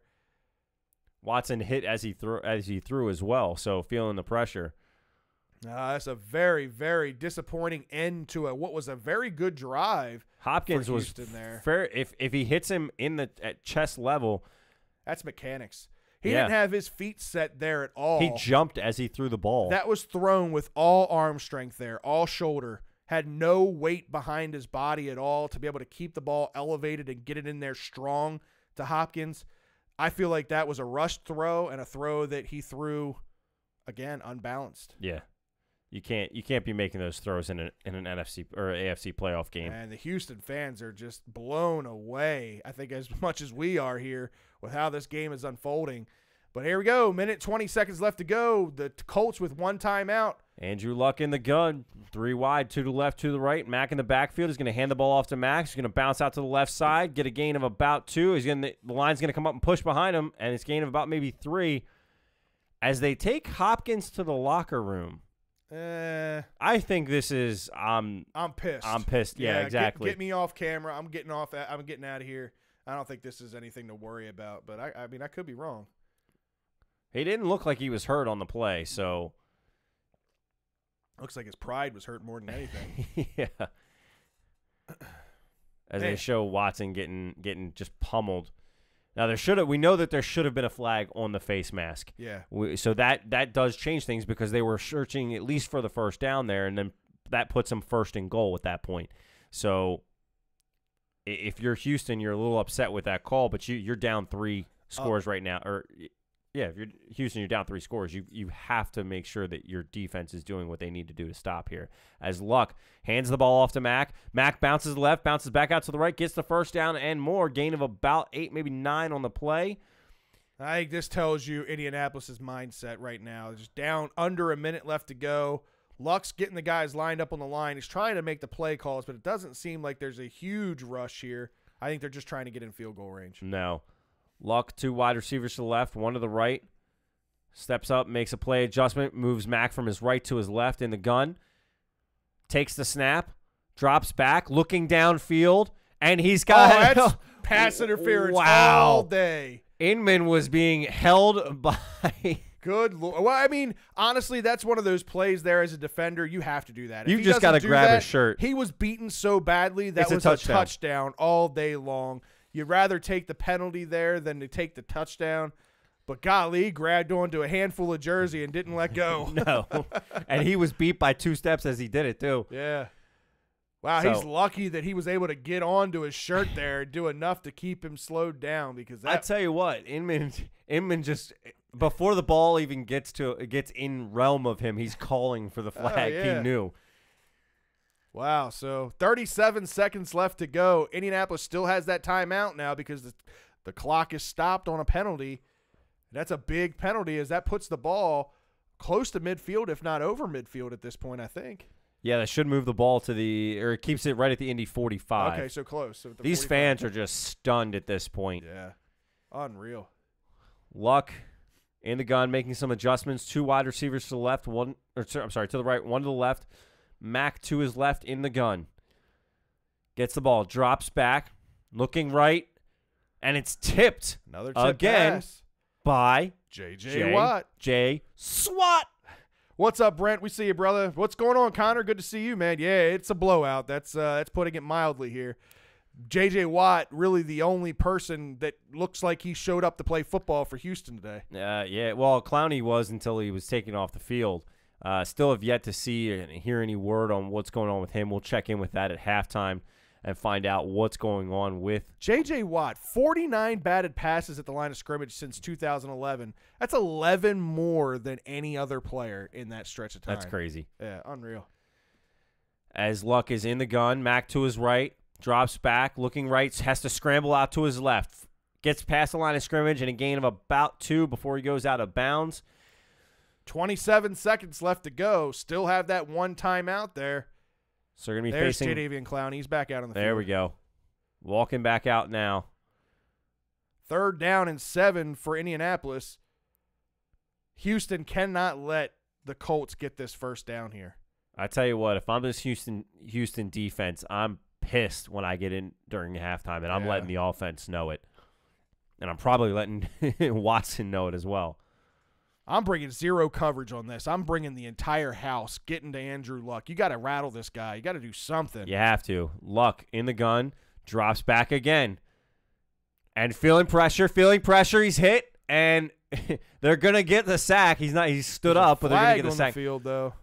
Where's the flag coming from? Like it was Luck is calling for the flag and saying that it's on the left side. It looks like he was thrown in the middle of the defense there. It might be on Flowers, and it was defensive holding with 20 seconds left to go. Kareem Jackson with the hold. Wow. One timeout left to go, so Indianapolis can still go down the middle of the field here. They don't have to look to the sidelines. They've got the entire field to work with as they're able to stop the clock one more time here. Now from the Houston 46-yard line. Houston's being killed. 6 penalties for 47 yards. Man. Has Luck in the gun. 2 wide receivers to the right. 1 tight end set to the right. 1 wide receiver to the left. Mack in the backfield. Throws the ball over the middle, and it's going to be caught by Pascal. They're going to hurry and rush to get this up to the line of scrimmage. Or they called the timeout. They're going to call the timeout with 12 seconds left now. They might have to look at the play clock on this as to how much time was actually on the clock. Wow, did Pascal scoop that ball? It literally, his fingertips were on the ground, and that ball was in his hands. If the grounds crew doesn't cut the grass today, exactly. That's probably incomplete. Jeez. Wow. Just able to get his hands under the ball. The winner of this game becomes in play for either the Patriots and the Chiefs. It's the best remaining seed. If the Colts win, they will play the Chiefs. But if the Texans were to come back and win this, they would play the Patriots, and the Ravens or the Chargers would then play the Chiefs at this point. Right now, it looks like it's gonna be a Colts Chiefs game. Yeah. For sure, unless something crazy happens in this second half, and maybe, who knows? Maybe Hopkins and his defense get to Watson and tell him to step up or step out. They need a defensive pick six. They need something big to happen in order to get back in this game. The guy that I said would have a big game here, Merciless, hasn't had a big game for the Texans. Quiet. As Luck is in the gun, 2 wide to the right, 2 wide to the left. Mack in the backfield next to him. Drops back. Feeling pressure, throws deep downfield. It's caught by Ebron, but he's out of bounds. Wow. Good catch by Ebron there, but unable to keep both feet in bounds. Still got 10 seconds left to go. This ball is close. 1 foot, and that's it. He definitely doesn't get the second one in. Wow. Good throw. I mean, couldn't have put the ball in a better spot. What's crazy is Ebron is so big, he didn't need to jump for that ball. No, he didn't. I don't know why he came off the ground like that. And if he doesn't come off the ground, both feet stay in bounds, and that's a completion. But it's going to bring up 3rd down and 4 here. 10 seconds left to go. No timeouts. Got to throw the ball to the sideline here if you're going to try to get in field goal range. Luck again, 4 wide, 2 to the right, 2 to the left. Mack in the backfield to the left. Gets the ball off before the play clock runs out. Looking downfield over the center. Caught by Rodgers, who can't get out of bounds, and you don't have any timeouts. That's going to be halftime. As we see the Colts 21-0 at half. I tell you what, the Texans, they got a tough half ahead of them. Yeah. Tough half. Yeah. I mean, if you're in that locker room, who do you expect to step? Are you Bill O'Brien saying something, or do you expect one of these leaders on this defense or your offensive leader, as much as Watson needs to be your leader, and DeAndre Hopkins stepping up and telling everybody to get their shit together? I think J.J. Watt's the guy. I think J.J. Watt's the obvious choice here as far as the leader on this team. I think he's the guy that he's been all over the field for this defense, but one guy in football can't do it all for you. Can't carry it all for you. So you gotta get in your offensive line's face and say, do your damn job. You guys are here for a reason. We're here for a reason. Did you guys wake up to play some football today? Because right now it doesn't look like it. Yeah, no. Get out there and get up in their face, because Watson, in order for him to be successful, he has to have time. He's got to be given time. And right now, that offensive front is getting manhandled. Connor says J.J. Watt needs to yell at everyone, and then he put everyone again in caps. Yeah, everyone. Sam says, I got a question. Is there a scenario, referring to the Ravens, where we can get another home game? And the answer is yes. actually. Who? Because if the Colts win this game, they are the 6th seed. The Ravens are the 4 seed. Right. If the Ravens then face the Patriots, and we even beat the further. Patriots, and the Colts beat the Chiefs, that is the scenario in which the Ravens would see another home game. Yeah, in the AFC Championship. Yes. Yeah. For next round, no. Can you Next imagine round, that at home? No, I can't. I'd love to see that happen. A Baltimore Colts game at home for the AFC Championship. You don't think that's going to have a little bit of sentimental value in it Baltimore? would be huge. My God. And I honestly, I'd be scared of this Colts team. The way that they're playing right now, the way Andrew Luck is playing, the way this defense is playing, this is a scary football team. The first quarter especially, this offensive line for the Colts has not had a lot of pressure get to Andrew Luck, especially out of guys like Clowney, Merciless, and Watt.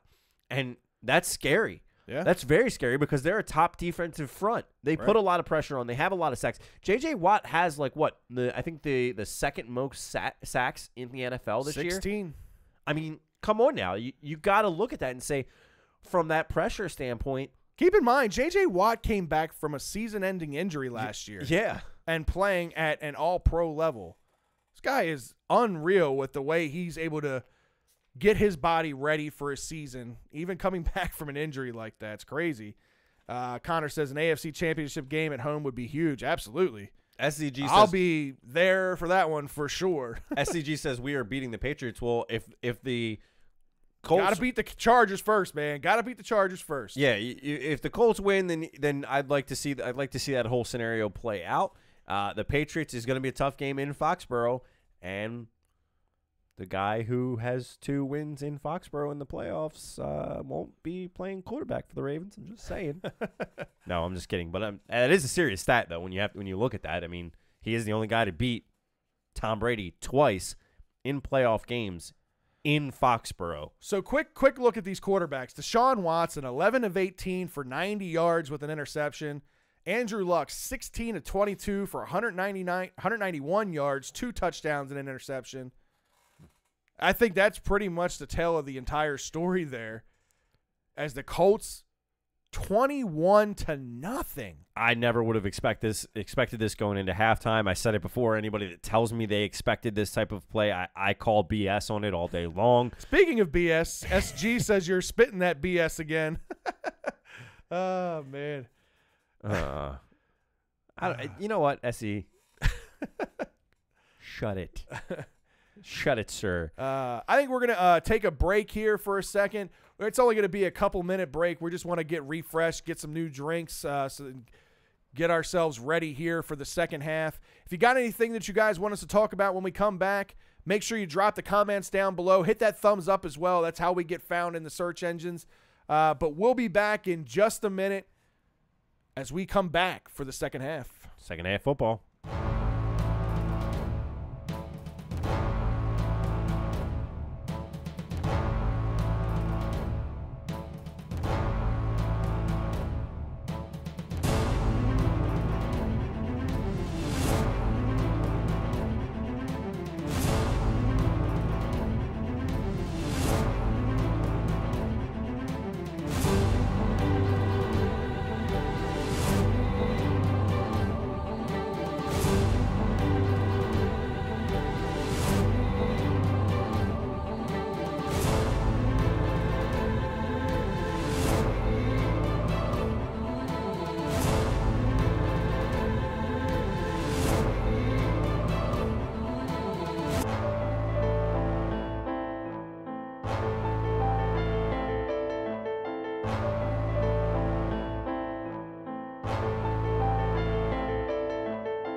right, we're back.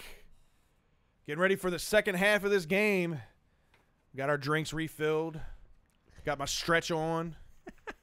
Got my poop out of me. Ryan says you got a green screen now. If you sat on porta pots, you could have dedicated to this. You could have been dedicated to this no breaks we are accustomed to. Oh, man. Well, we did get a question while we were gone. Yeah. Brent asked, so if Indianapolis wins this one, they have to go to Kansas City. Is that right? Yes, that is right. Yeah.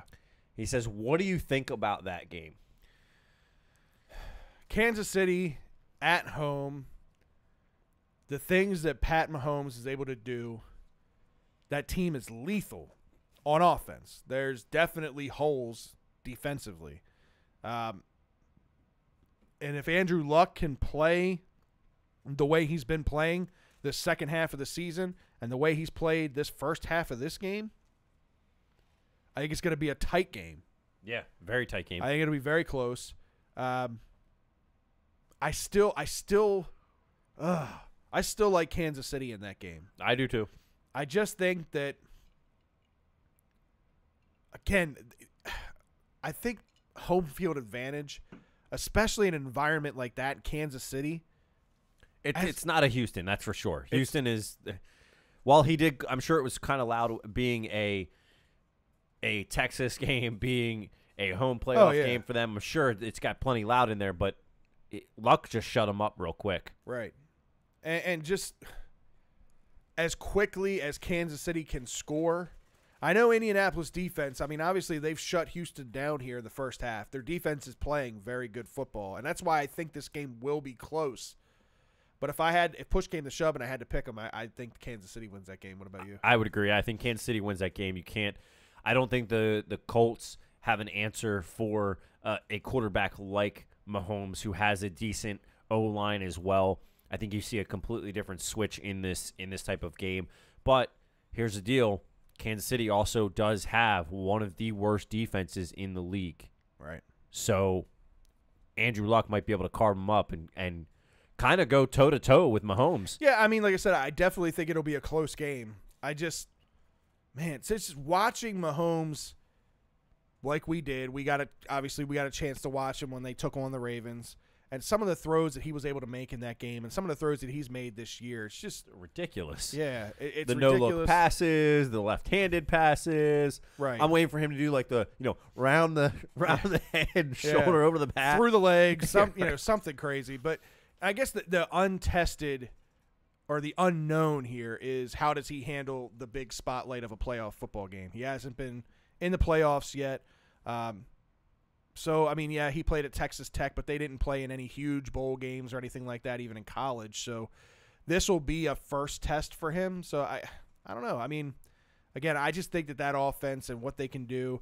Now, granted, losing Kareem Hunt, that was huge to that offense because they become kind of one-dimensional at that point. Yes, they can still run the football there. They've got some decent backs, but they're not Kareem Hunt. Kareem Hunt's that hybrid back, what we're seeing a lot of these newer backs coming into the league, the Le'Veon Bells, the Saquon Barkleys, the guys that can catch the ball out of the backfield but can also be the workhorse when you give them the ball. Not having him is going to be a big blow. But I still give the edge to Kansas City. Yeah, I 100% agree there. Brent says he thinks as well. He also hopes so. Steve says, what happened to your super chats? I was going to donate. There is the donation tab that is down below, so that should be in the comments section. Or I'm sorry, not the comment section, in the description below. I'm looking at it. It looks like it's there. I appreciate that, Sam. It should be down there, brother. We copy the same links and everything for each one of the posts that we do. It should be down in the description. If it's not there, I don't know. I guess we'll have to figure that out for the next stream. But we appreciate the thought, man. Either way. Every time you guys donate to us, it goes back into this podcast. It goes back into everything that we're doing here. We do this because we have a lot of fun doing it, but it's greatly appreciated, any donations that you guys make, for sure. Yeah. As we prepare for this second half, what is the key for this Texans offense to get going? It starts up front. It starts with their offensive line. Their offensive line has got to protect better. I think They need to simplify the offense a little bit more, kind of like how Indianapolis started the game. Again, we talked about it a lot, or at least I talked about it a lot. Short, easy completions, short, easy comebacks, hitch routes, things like that that you can get an offense into a rhythm. You can get Deshaun Watson feeling good. It alleviates some of the issues that you have with the offensive line because you're getting rid of the ball faster. I think if the Texans want to get back into this game, they got to do that. And they can't abandon the run game. Yes, they're down 3 scores. They can't abandon the run game completely because if you become too predictable, that's also a problem for this team. Yeah, that is a problem. As we see, they come back getting ready for kickoff. They're showing DeAndre Hopkins and Watson standing together, talking, and I read Hopkins' lips, and it was, "I got you." All right. So we'll see what happens. As we see Sanchez back for the kick for the Colts. He's going to kick it off for to the Texans, and the Texans, it's going to go into the end zone. Texans are going to get the ball at the 25-yard line here. All right. Texans got a score here. It would have been big, man. If they could have gone down the field like they did, they drove down the field there before being stopped on 4th down. If they'd have got a touchdown there, getting the ball back here to start the second half, I'd feel a lot more confident for this team. Man, being down 3 scores, it's a lot to come back from. It's a lot to come back from. All right, Watson lines up in the gun here in single back formation. 2 wide receivers to his left, 1 to his right. Hopkins is out on the field, so it doesn't look like the injury was much of an issue. As Watson pulls the ball back in on a delayed handoff, and he takes it out to the left side of the line, gets out close to the first down marker. It looks like they may spot this a first down. And they are. So a 10-yard gain there for Watson on first down. As Miller tries to cut the ball upfield, Watson at the very last second pulls the ball back. He's got his tight end out in front of him blocking, and he gets off the left side of the line for a big 10-yard huge there. gain. If he doesn't pull that ball back, it's a 4-yard loss. Easily. All right, lined up in the gun here again. Trips out to his right. Hopkins up top to his left. He's looking for Miller out of the backfield for a completed pass, gains of about 6 yards before him being pushed out of bounds. It's going to bring up 2nd down and 4. As it looks like Houston's going to get up into a more hurry-up offense, which is pretty good. I think that's smart because not only are you trailing by 3 scores here, but it also can wear a defense out and get a defense tired pretty quickly. Put them on their heels very quickly. All right, 2nd down here and 4. Watson in the gun, looking left, looking for Hopkins, throws it out, throws it over Hopkins' head, out of bounds. It's going to bring up 3rd down here. Watson telling Hopkins to go deeper. I think he thought he had his man beat and he could have hit him downfield for a bigger gain. He probably could have because his defender was right on him right there as the ball was being thrown. SEG says Houston needs a touchdown here. Yeah, they needed something fierce. All right, big 3rd down here. In the gun, single back formation, 3 wide receivers, 1 tight end. He's looking Hopkins' way again, but thrown behind Hopkins as Hopkins was kind of pushed to the ground a little bit there. Yeah, I wasn't sure whether he slipped or he was pushed down. Now, again, the replay. It was within the first 5 yards there, so you are allowed contact in the first 5 yards. We'll have to see what happens here on the replay.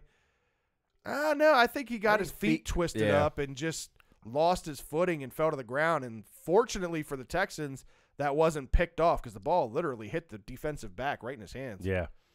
As the Texans are lined up here for the punt, Trevor Daniel gets the ball off clean. It's a pretty good punt as it bounces at about the 15-yard line, goes and rolls down to about the 12, and that's where the ball – whoa. I'm not sure why there wasn't a penalty there. Rodgers pushed down as he got walked through the group of guys that was surrounding the ball. I don't know how that's not a flag. Yeah. Shoved him to the ground there. Interesting call. Let's see if some flag gets thrown out. They went straight to commercial, so we'll have to see if a flag gets thrown out. As they show a Campbell's Chunky commercial with Dak Prescott.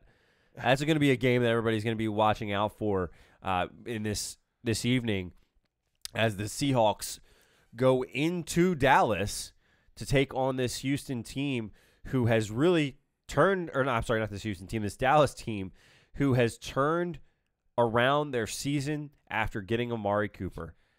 Brent says, all right, I got you guys lined up with my television, so now I can listen to your commentary and not this BS that they're talking about. I love it. Appreciate it, man. Thanks for tuning in. Thanks for having us as part of your Saturday afternoon wild card weekend, man. We like doing this. We're having fun doing this. This is our first go at the playoffs, but hopefully we're keeping you guys entertained.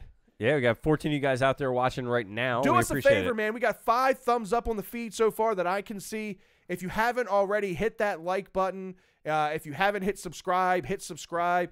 We're at 400 followers or subscribers right now, which is crazy to me considering we really just started this channel or started getting going with this channel just a short couple of months ago. So to get up to 400 that quickly, and considering we're pretty much just a Baltimore sports, channel, we did start doing these Monday Night Football streams, which helped get us a little bit more exposure out there nationally.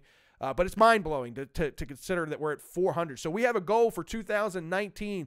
We want to hit 1,000 subscribers before this year's up. And so anything that you guys can do to help promote it, share it, get the word out there, hit that thumbs up. It goes a long way, and it means the world to us. Doesn't cost you anything but a second to do it. So we appreciate it.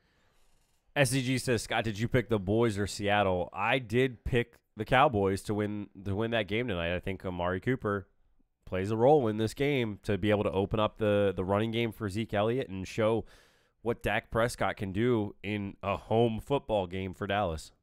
Yeah, there's no denying the difference that Amari Cooper has made to that offense and to that football team. But, again, I'm just riding with Russell Wilson, Pete Carroll, and the experience that the Seahawks have in the playoffs. I can't trust Dak Prescott. The minute I start thinking, this guy's got it figured out, then he throws a dud. So I don't know. I can't ride with the Cowboys. That's just something in me. I'm not a huge Cowboy guy. So no. I just sorry, Lisa. Andrew Luck lines up in the gun, puts his tight end in motion, then puts him in motion again. Hands the ball off to Mack, drives up the center on the left side, and he's going to get a gain of about 3, which is going to take him out to about the 12-yard line at this point. I'm sorry, the 15-yard line. They started on the 12. Andrew Luck, from 2012 to 2016, he had 2.2 sacks per game. That's down to 1.1 this year, the lowest in the NFL. They were the 3rd highest in the NFL prior to this season in pressures and sacks. That's a huge difference. This is what we talked about before the game, the difference in what this offensive line has been able to do for Luck. Luck under center. Puts a man in motion from right to left. Back to the right again. Hands the ball off to Mack. Mack is stuffed at the line of scrimmage for no gain. Big stop there up front. Reader. Again, we talked about those big nose tackles, and that's DJ Reader there with a big stop as the defense tries to get this crowd energized and back into this game. But they're not – they need to see something big from this offense if they're going to get back into it, I feel. 3rd and 6 now. They need a turnover. They do. They need a turnover. Well, they already had one of those. They need another one. They need another one. 5 for 5 on 3rd downs is Andrew Luck here. This is 3rd down and 6. 3rd and 6 from the gun. Gets the snap off. He had trips out to the left. Looking left. Scrambles out to the left. He's going to get to the 1st down and then runs out of bounds. He's going to get about a gain. Oh, nice spot here. Generous spot for them as they spot the ball at the Indy 20. Looks like about the 25. 1st and 10 from about the 25 at this point. That just goes to show the kind of athleticism that Luck has. He's able to get out to the edge there and run to the sideline and outrun the Mike linebacker McKinney on that play and able to pick up the 1st down yardage. Big conversion there. Yeah, that's for Luck. That's what you expect him to do and be the veteran that can still be mobile. As he sets up in the gun, 2 wide to the right, 1 to the left, Mack in the backfield to the right. 1 tight end set to the left. Hands the ball off to Mack, and Mack's going to get a gain of about 3 as he gets a little extra push. 3. Yeah, it gets a little extra push churning through to get that 3, maybe even 4, depending on the spot here. 11:20 left to go here in the 3rd quarter. Again, Indianapolis leading 21-0. 2nd and 7. As we see Indy line up, they're going to put Luck Steve, with the big $8 donation, man. Really appreciate that, brother. Appreciate it, man. That means the world to us. Thank you, man. Thank you for taking the time to do that. Luck in the gun. Puts his tight end in motion from left to right. Looking through his progressions. Downfield. Looking deep. He's got an open man, but it's tipped off his hands. Believe that was Pascal looking deep. That would have been a long drive down the field there, as that would have been a gain of about 35, almost 40 yards. Yeah, it's Kareem Jackson, and it looks like the backup safety Hall that was in there to help break that up last second, because I'm pretty sure Justin Reed is out of the game. I don't know if he's not set to return yet. I haven't heard anything about him, but I know he was shaken up earlier with that shoulder injury. 3rd down and 7. Again, now they're 6 for 6 on. Or I'm sorry, yes, they're 6 for 6 on 3rd downs. As Luck drops back, looks over the center, and it's incomplete. Intended for Rodgers. That's not on Luck there. That was a bad catch by Rodgers. Hit him square in the numbers. Bounced off. Feeling the pressure there from, I believe that was McKinney. As now this defense is able to trot off this field and force a punt by Indianapolis. Just want to recognize you again, Steve. Thank you for that donation, man. That $8 goes a long way in, again, everything that we do, man. We really appreciate that, brother. All right, Sanchez back for the punt. Gets it off clean. Deep punt, going to be fielded and fair caught at about the 34-yard line. But wait, laundry on the field.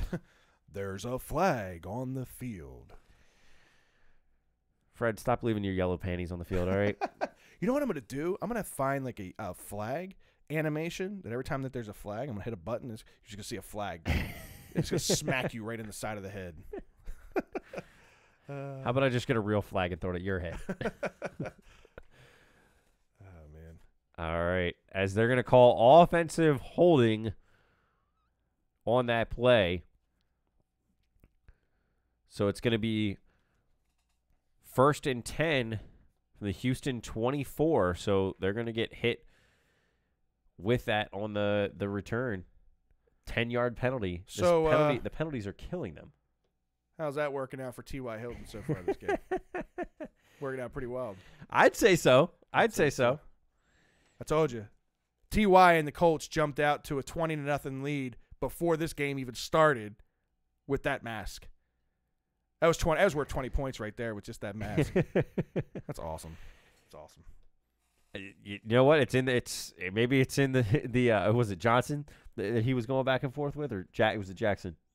It was Joseph. Joseph. Jonathan Joseph. Jonathan Joseph. I knew it was a J something. Sam says, DM me on Twitter on what I was talking about. No problem. You know, I think I know what you're talking about. Super chats. I've heard of it. I haven't looked into it. Literally, you know, a couple people had asked us about donations and how they could donate to the stream. So I went out and Google searched and found the easiest way to do that with the alert thing through Streamlabs and put that into the video mix. So if there's a better way to do that through that super chats thing, by all means, we will absolutely set that up. I just don't know enough about it. So yeah, I'll reach out to you for sure. Appreciate it either way. So one thing about the Colts, when you look at this team and when you look at the organization as a whole, you know, part of it being in Baltimore, yeah, as much as that hurts to say, they have had 27 NFL playoff appearances. The most recent ones being in 2012 and 2014.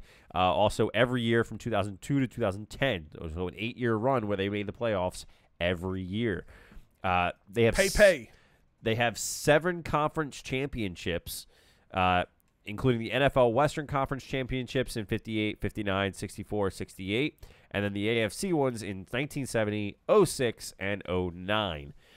The Colts also have 2 Super Bowl rings under their belt, 1970 Baltimore and in 2000. Colts. Yeah, I know. Baltimore Colts. I said the Colts. Baltimore Colts.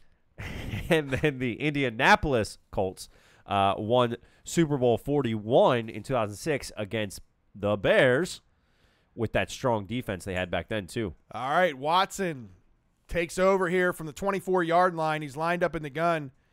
He's got 4 wide, 2 to his left, 2 to his right. Looks to his right, looks over the middle. He's got nothing. He scrambles, can't find anybody and just throws the ball away. Surprised he didn't get that out of bounds. He threw that ball inbounds. And there are two defenders right there. Two defenders kind of near him that if they'd have been prepared a little bit better for that, may have picked that one off. That goes with being young and dumb there. That you got to get rid of that. Throw the ball out of bounds. Yeah, I mean, we're seeing a lot of these little mistakes that are adding up by Watson in this game, and this Colts defense is putting the pressure on him. They've been putting pressure on him all day. Lined up at the gun. He looks left. He tries to set up a screen to Hopkins. Hopkins had nowhere to go as the Colts defense sniffed that out from the very beginning. Loss of about 2 on the play. Yeah, loss of 2 or 3 yards there. It's going to bring up yet again another 3rd down and long for the Texans. For the most part, DeAndre Hopkins has been fairly silenced in this game, not seeing the big plays that we're used to seeing him make and the connection that we're used to seeing him and Watson have. And that's a tip of the cap to this Colts defense in what they're handling. Nobody predicted that this was going to happen in this fashion. No. Here we go, 3rd down and 12. Watson looking deep. He's got nobody. Dumps it off to his back. Lamar Miller, who gains maybe about 10 yards on the play, but not enough for the 1st down. It's going to bring up 4th down and 2. Man, this Indianapolis Colts defense is playing very good football. They're going to bring him off the field. I know you're on the Houston 32, and you don't want to turn around and let them have, but you're down 3 scores here with 9:20. And your defense has been on the field far, far too much. But nonetheless, Daniel lines up for the punt there. He does get it off as there was a little bit of pressure. It's fielded at about the 17-yard line by Rodgers, and he brings it out to about the 23, 24-yard line before he's brought down by the Texans special teams. Again, if I'm Houston, I think that was the wrong call there. I know you're backed up, but you've got 4th and 2, and you're down by 3 scores in the AFC Wild Card game. You've got to do something with offense. It's do or die. You've got to get your offensive going. Yeah, you win or go home right now. So you got to – if you're going to take chances in any game, this is a game where you're down by 3 scores. You got to take every chance you can to get back into this game because you need something big. You need something big to help swing the momentum. Make Indy get out of their comfort zone right now. Everything momentum-wise is on the Colts side right now. Yeah, it is, and you can't – offense, defense, everything. You have no answer for it if you're Houston right now. I mean, the only thing that you have going for you, even close, is special teams putting a little bit of a stop and not allowing to get a big run back there, a 6-yard run back.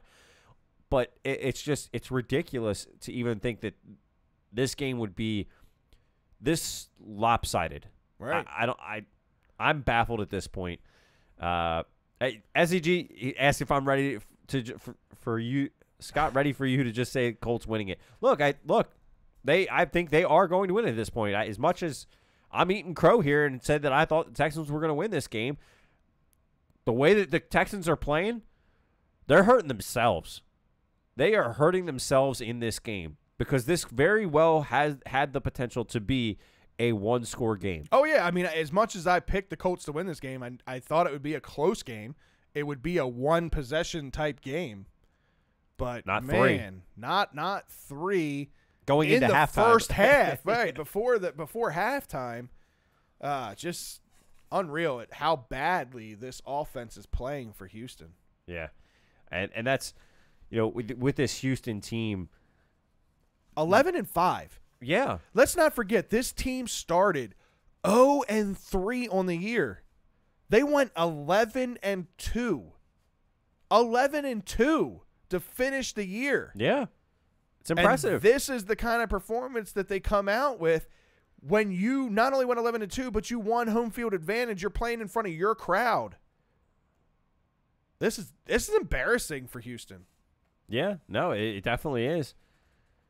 Yeah, there's Quentin Nelson. They're talking about the guard, the number 1 pick. I think they were number 6 overall out of Notre Dame. He's dominating up front right now. Good Lord. And that's Jadeveon Clowney. He just pushed Jadeveon Clowney to the ground. Wow. As Luck lines up in the gun, and there's a flag on the field. It looks like it's going to be on Nelson. Might have been Nelson. Ball start on Nelson. That's funny. I call that the TV jinx. Every time. SCG says, well, with a bad O-line and a bad secondary, yep. He said, I will say I didn't expect them to be shut down. Yeah, exactly. no, that's what we're saying. Look, I thought it was going to be a close game and come down to remember, I said Merciless was going to have a big game.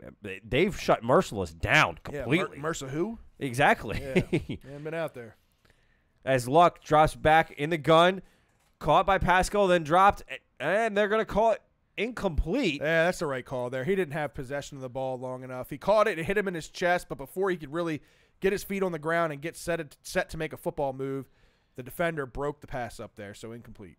9 minutes and 1 second left to go here in the third quarter. 2nd and 15 from the Indy 18-yard line as they look to drive down the field here. Trips out to the right. Mack set to his right in the backfield in the gun. Gets the ball, drops back, feels pressure, scrambles to the left, continues to scramble, gets the yardage and gets a gain of about 8, maybe 9 on the play. Yeah, as DJ Reader got into the backfield there, almost got to Luck, but again, Luck shows his athleticism as he's able to get away from Reader and Clowney on that play, get out to the left side, scramble for about an 8, maybe 9-yard gain. Actually, looks like they're going to give him 10. Wow, big gain, as it's going to be 3rd down and about 4, 5. Yeah, so 3rd and 5 here from the Indy 28. As the fans start waving their towels around, trying to hold on to some kind of hope in this game. Trying to get the defense to do something and step up here for Houston. Luck in the gun, drops back, feeling pressure, scrambles out to his right, rolls right, and throws it incomplete in the direction of T.Y. Hilton. T.Y. calling for a flag, not getting it at all. So 4th and 5 now for Indianapolis, and Houston has stopped this Colts offense for the 2nd straight drive here. Yeah. 8 minutes and 15 seconds left to go here in the third quarter. Houston needs something big to happen. Maybe they can get a punt return here. That would be huge to help swing the momentum. Sanchez with the kick. Off clean. That ain't going to happen on this one. Woo! Woo. It called for the fair catch there, but bobbled as they show Adam Vinatieri next to his, I believe it's his younger brother, Bo, who serves in the Army, I believe. Yeah, it looks like he has quite a family history. A great-grandfather, I believe, or a great-great-grandfather. Yeah. Oh, his age, it might be his grandfather. Yeah, looking at by the it was like an old West pick. by the strength of his beard, I'd say that was a great uncle or great grandfather. SCG says Houston scoring this drive. Hands it off. I can't tell. Was that Miller again? Looked like. Yeah, no, that.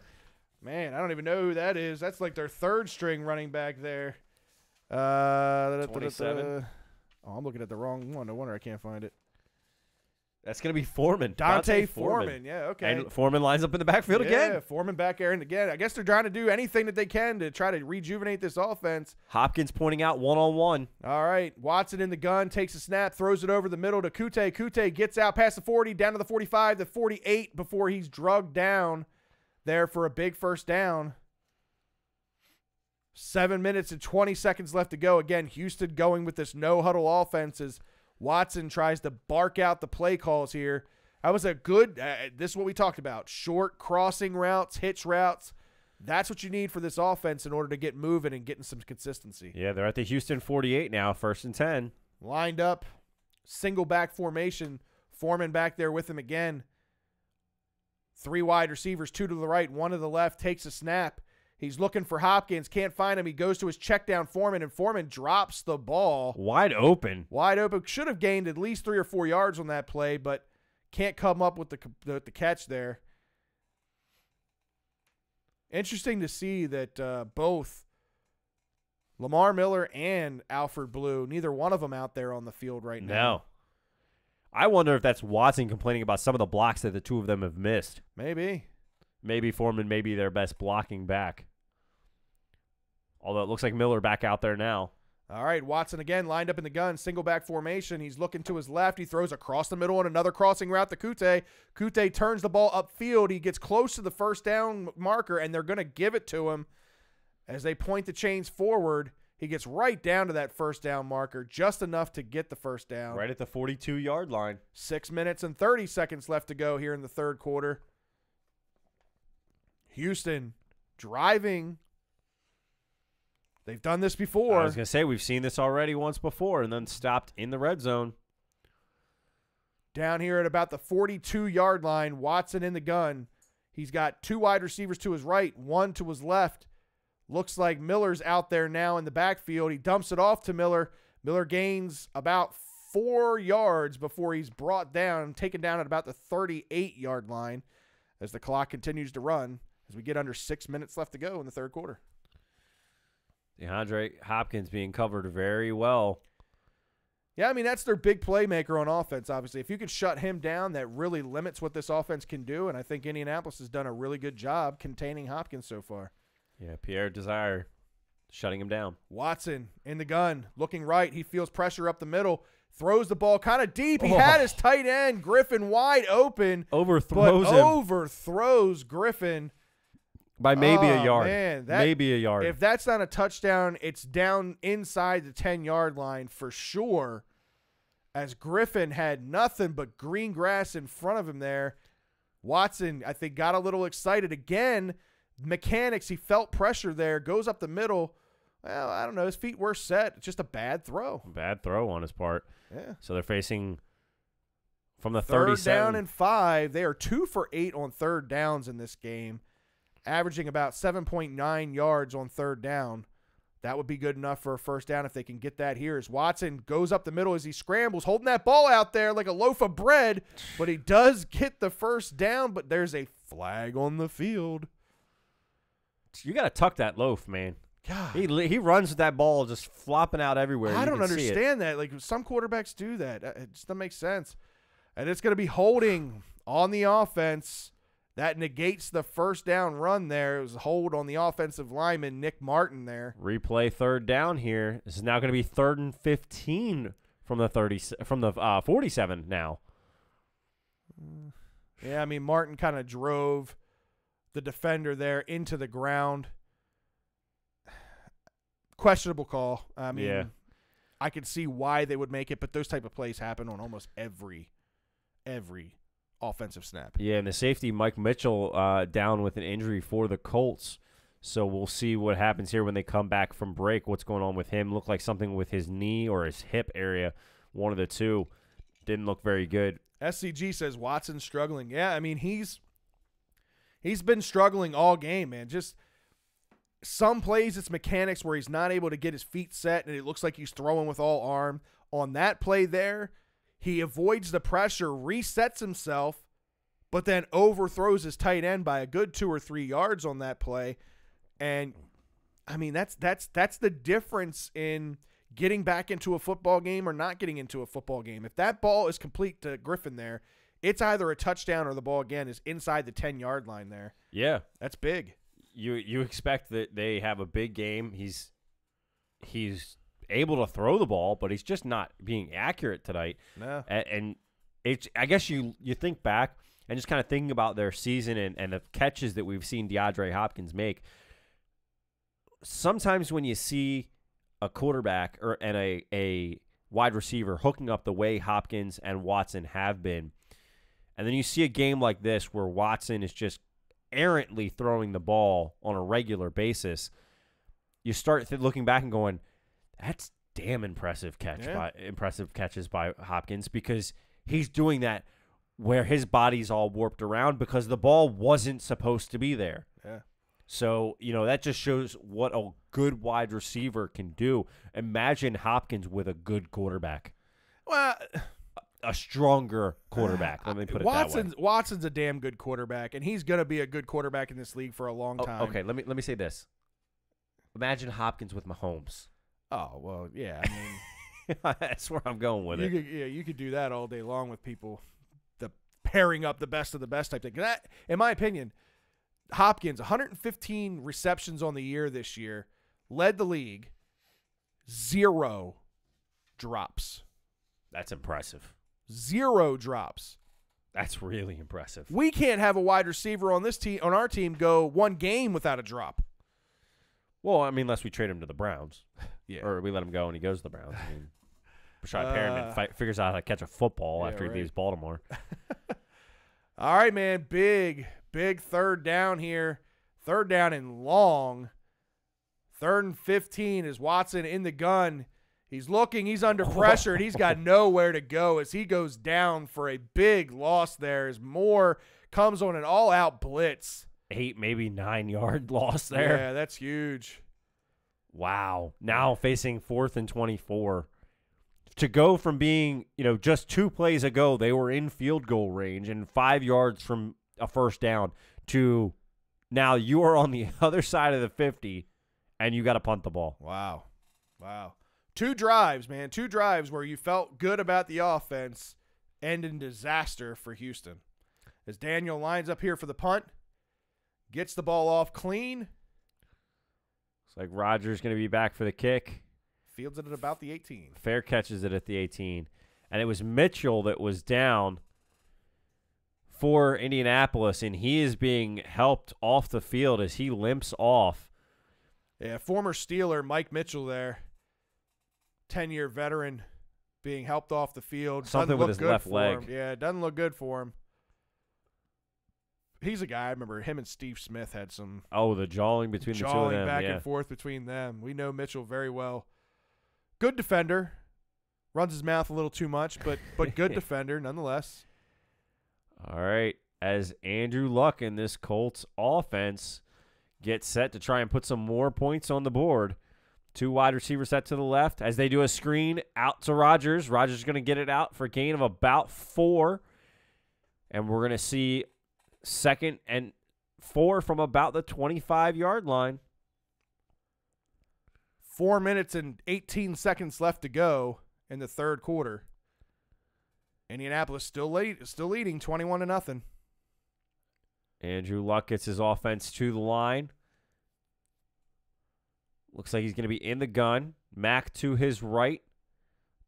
2 wide receivers set to the right. 1 tight end to the right. Wide receiver to the left. Hands the ball off to Mack. Mack's going to get the first down and more. He's going to get down to about the 40. He's get to the 40, the 50, back to the 45.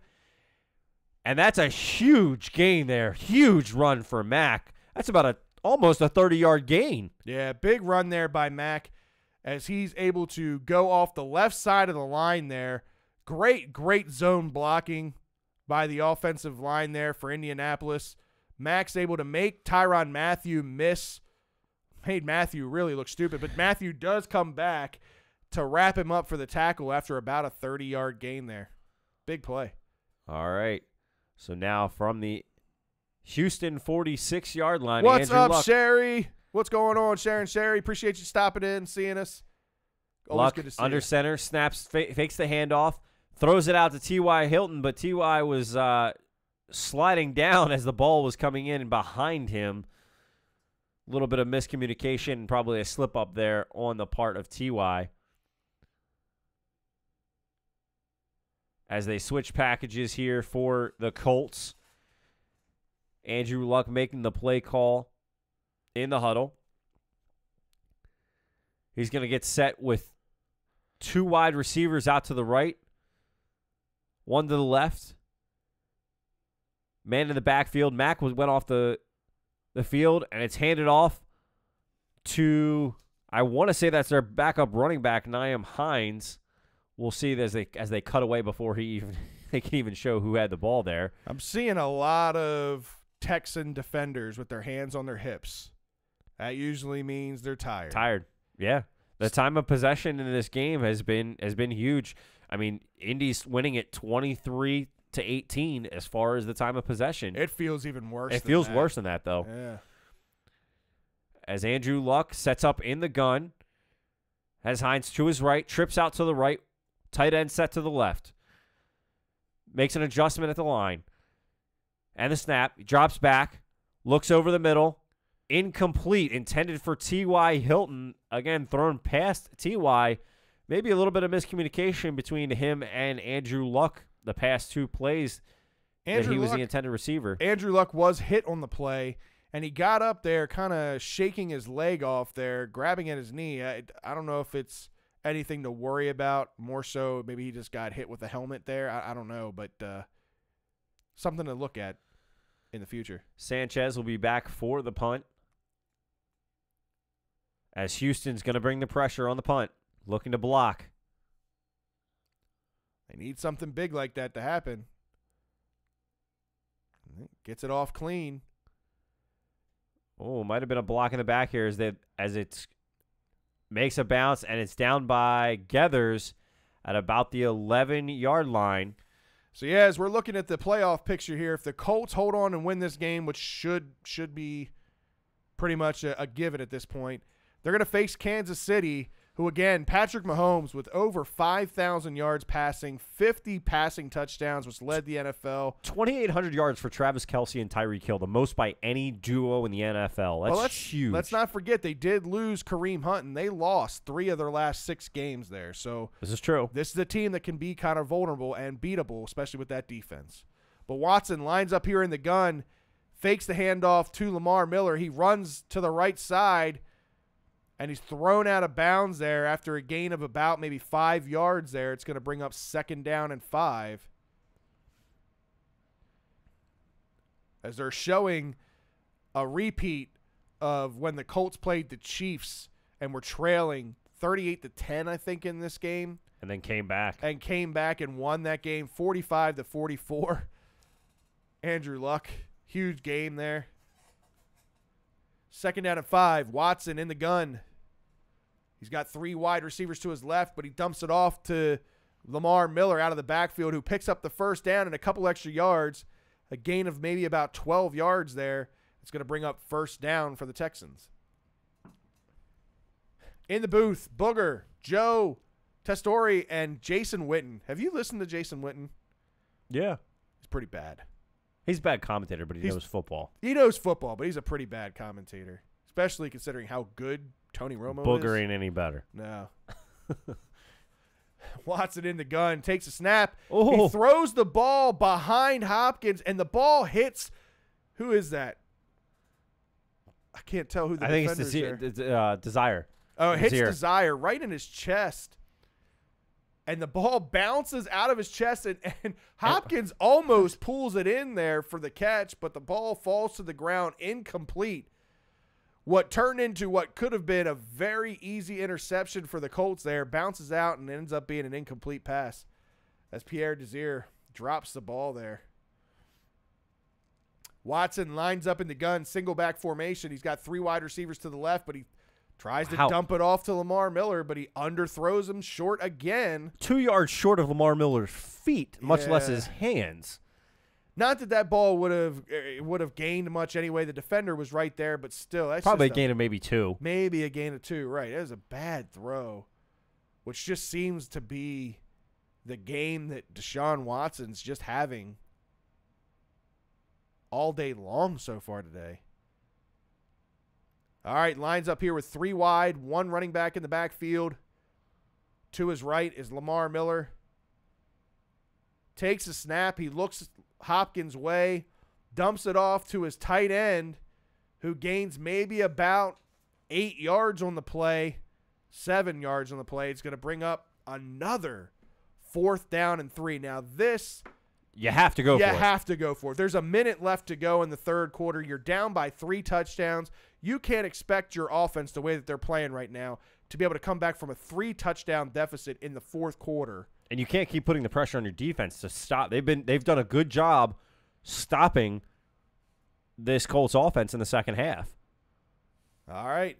Watson here on 4th down and 3, lines up in the gun. He's got Hopkins with single coverage up top, 2 wide receivers down below. He throws across the middle, complete to Kute for a gain of about 6 yards there. It's going to be enough for the 1st down. Gets him out to about the Houston 40-yard line. As we come down to about 20 seconds left to go here in the 3rd quarter.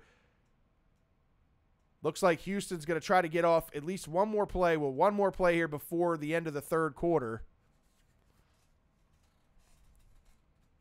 Watson in the gun.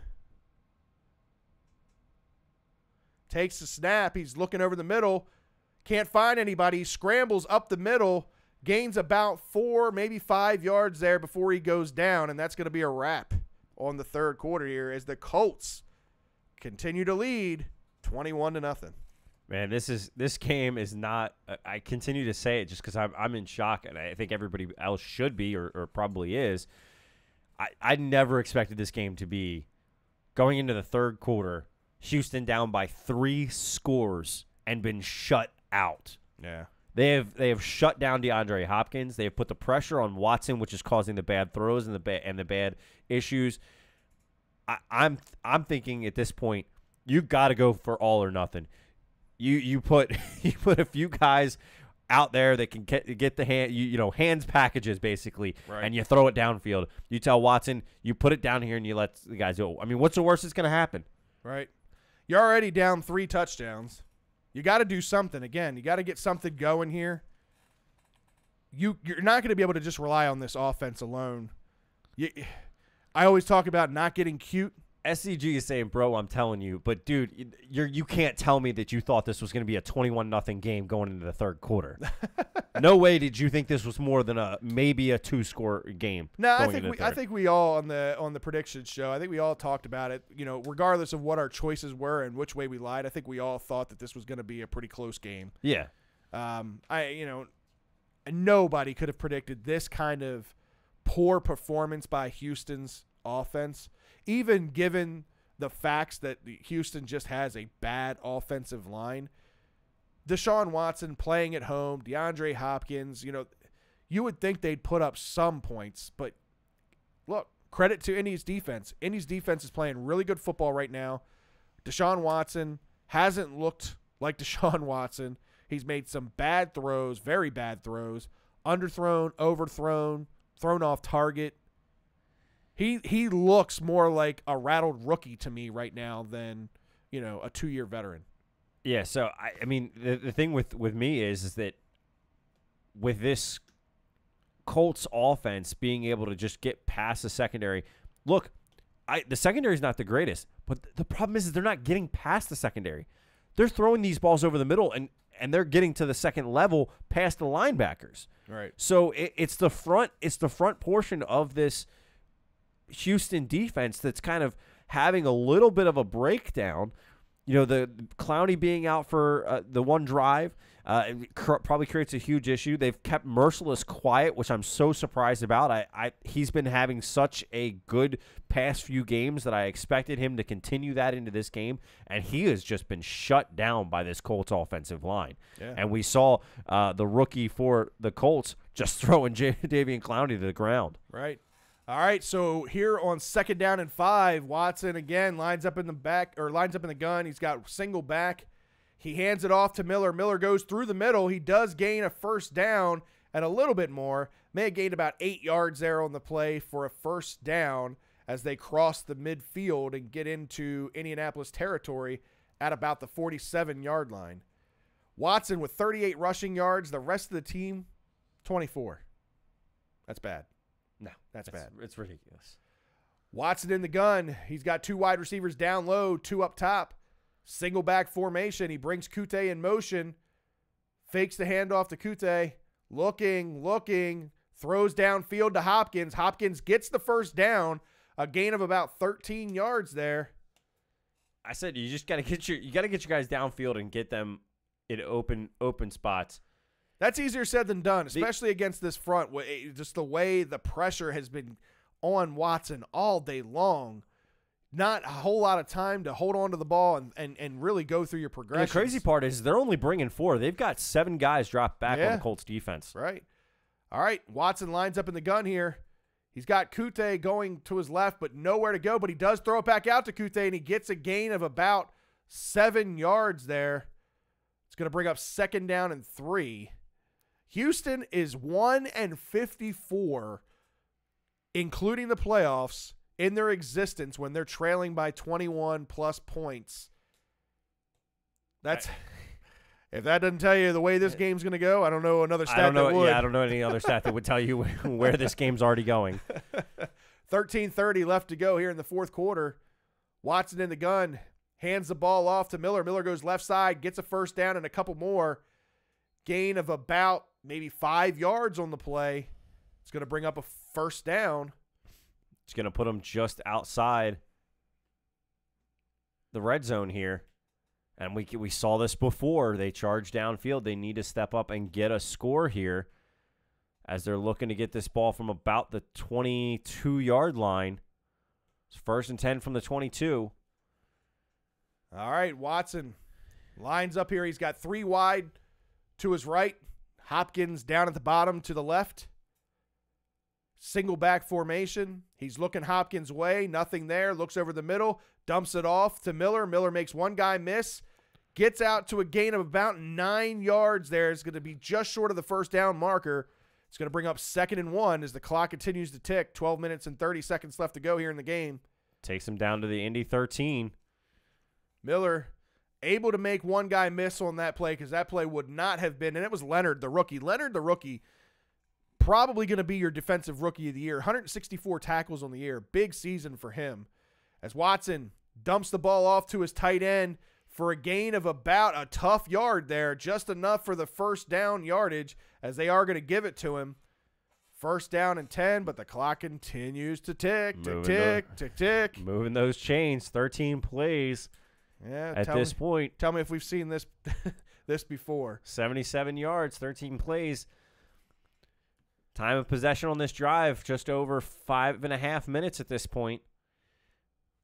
Down at the 12-yard line, Watson making some changes to the play call there at the offensive line. Indy brings the heat. He dumps it off to Blue out of the backfield for a gain of maybe about 5-6 yards there on the play. Gets out of bounds.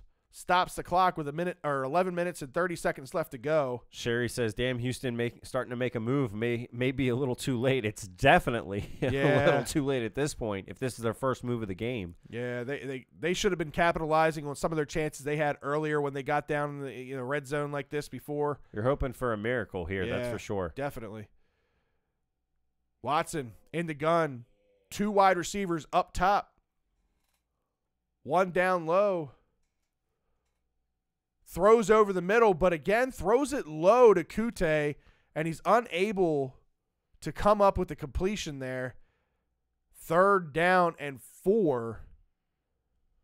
As Kute, if he would have caught that ball, would have been short of the touchdown, was short of the goal line, but would have had the gain for first down now, so it brings up a big 3rd down and 4 for this Houston offense. And we had Marin smash that subscribe button. Appreciate had a that, little man. pop up. We appreciate that, man, very much. Thank you. All right, Watson in the gun. Fakes the handoff to Miller. He throws it out to Kute. Kute gets the ball over the goal line. Touchdown, Houston. Wow. As Kute, really the only guy on this offense that's been making plays. DeAndre Hopkins pretty much held in check here, but Kute comes up with the big catch there first, turns it upfield, outstretches and gets over the goal line. Now, he did fumble the ball, but again, the ball looks like it's moving before it crosses the line. Nope. No, yeah, he doesn't have coverage of that ball. This is really close there. So the nose of the football just needs to break the front side of the goal line. But you have to be in possession of the ball. But you have to have the possession of the ball. It's really, really close here. The pylon has a great view. He's letting go of the ball before he. Yeah, that's going to be tough, man. And if that's the case, that would be a fumble and a touchback for the Colts. Yeah. Because he didn't regain possession before I'm going out of bounds. I'm not putting those 6 points on the board yet until we know for sure. But man, they just went to commercial break, so I think it's under review right now. Yeah, we'll see what happens here. That ball again, as he's stretching out for the goal line, he's got the ball in one hand, and right pretty much simultaneously as he's crossing the goal line, the ball starts rolling out of his hand. The ball starts to come out of his hand and change positioning in his hand. So, again, it comes down to one of those calls. Is it conclusive enough where they can say the ball definitely started moving prior to him hitting the goal line there? And if it is, that ball is then fumbled into the end zone, out of bounds, which would be a touchback for the Colts. Yeah, it definitely would be a touchback. And a deflating piece for that crowd in Houston. Anybody that may still be around there. Wow. Just as you thought Houston might be able to get back on the board there for the first time, this would be the luck that they've had pretty much all game. Luck. You in luck. You're lucky, sir. I'm lucky. Yeah, look, I think this is going to be a close one. I think it's too. Drop a comment down below in the fields. Let us know what you guys thought. Did you see the play? What do you think? Was it a touchdown? No? I tell you what, I hate to say it, but I don't think it is. I think that ball is, because the ball is actually, as he's crossing the goal line, the ball is coming out as he's crossing it. The question is do they say that he had started losing possession of the football? All it has to do is start crossed. moving. If it starts to move. But you have to confirm that it started moving prior to crossing. That's what I'm saying. It just has to start moving. It doesn't have to be out of his hand. It just has to start to move in his hand prior to it crossing the goal line, and that's going to be the tough decision here for the refs, is because they do have a really good shot. The pylon cam is perfectly lined up for it. It looks like this play may stand the way that Houston's sideline is kind of congratulating. Yeah, see, to me, ooh, I think that is so close. They're gonna uphold it. They're gonna uphold it. So that's 6 points. Extra point is up and good as it stays inside the upright there. So the Texans will not be shut out, at least in this game, as they pull within 2 scores, 21-7. Yeah, SEG said he didn't think it was a TD there. Seeing that last angle that they just showed from the other end of the goal line, I think the ball was coming out. I guess they just didn't feel they had a conclusive evidence that he had lost it. Deshaun Watson on the last drive was 9 of 12 for 66 yards, 4 first downs, and obviously ended in the touchdown. Definitely his best drive of the game. These were the plays that I was trying to say earlier. The short, easy dump-off routes, the easy crossing routes, the hitch routes. This is what you need to get an offense back kind of in rhythm. They should have done this in the end, like the end of the second quarter. Yeah, right, the end of the first half there. Waited too long to get this going. As Kute now has 10 receptions for 96 yards and a touchdown on the game today. Again, he was questionable coming into this game, coming off the injury, whether he was even going to play. Where would this offense be today without him? Who knows? Good Lord. As the Texans line up for the kick, the ball goes deep into the end zone, and the Colts will just take a knee and start their next drive from the 25-yard line. Andrew Luck. I was going to say, Andrew Luck trotting out on the field looking for another score here. I will say this. Look, Houston jumped out to a quick 21-0 lead. You mean Indy? What'd I say? Houston, yes. Indy. Indy jumped out to a quick 21-0 lead.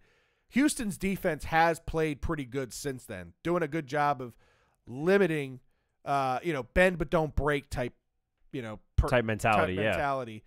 Hopefully they can do that here.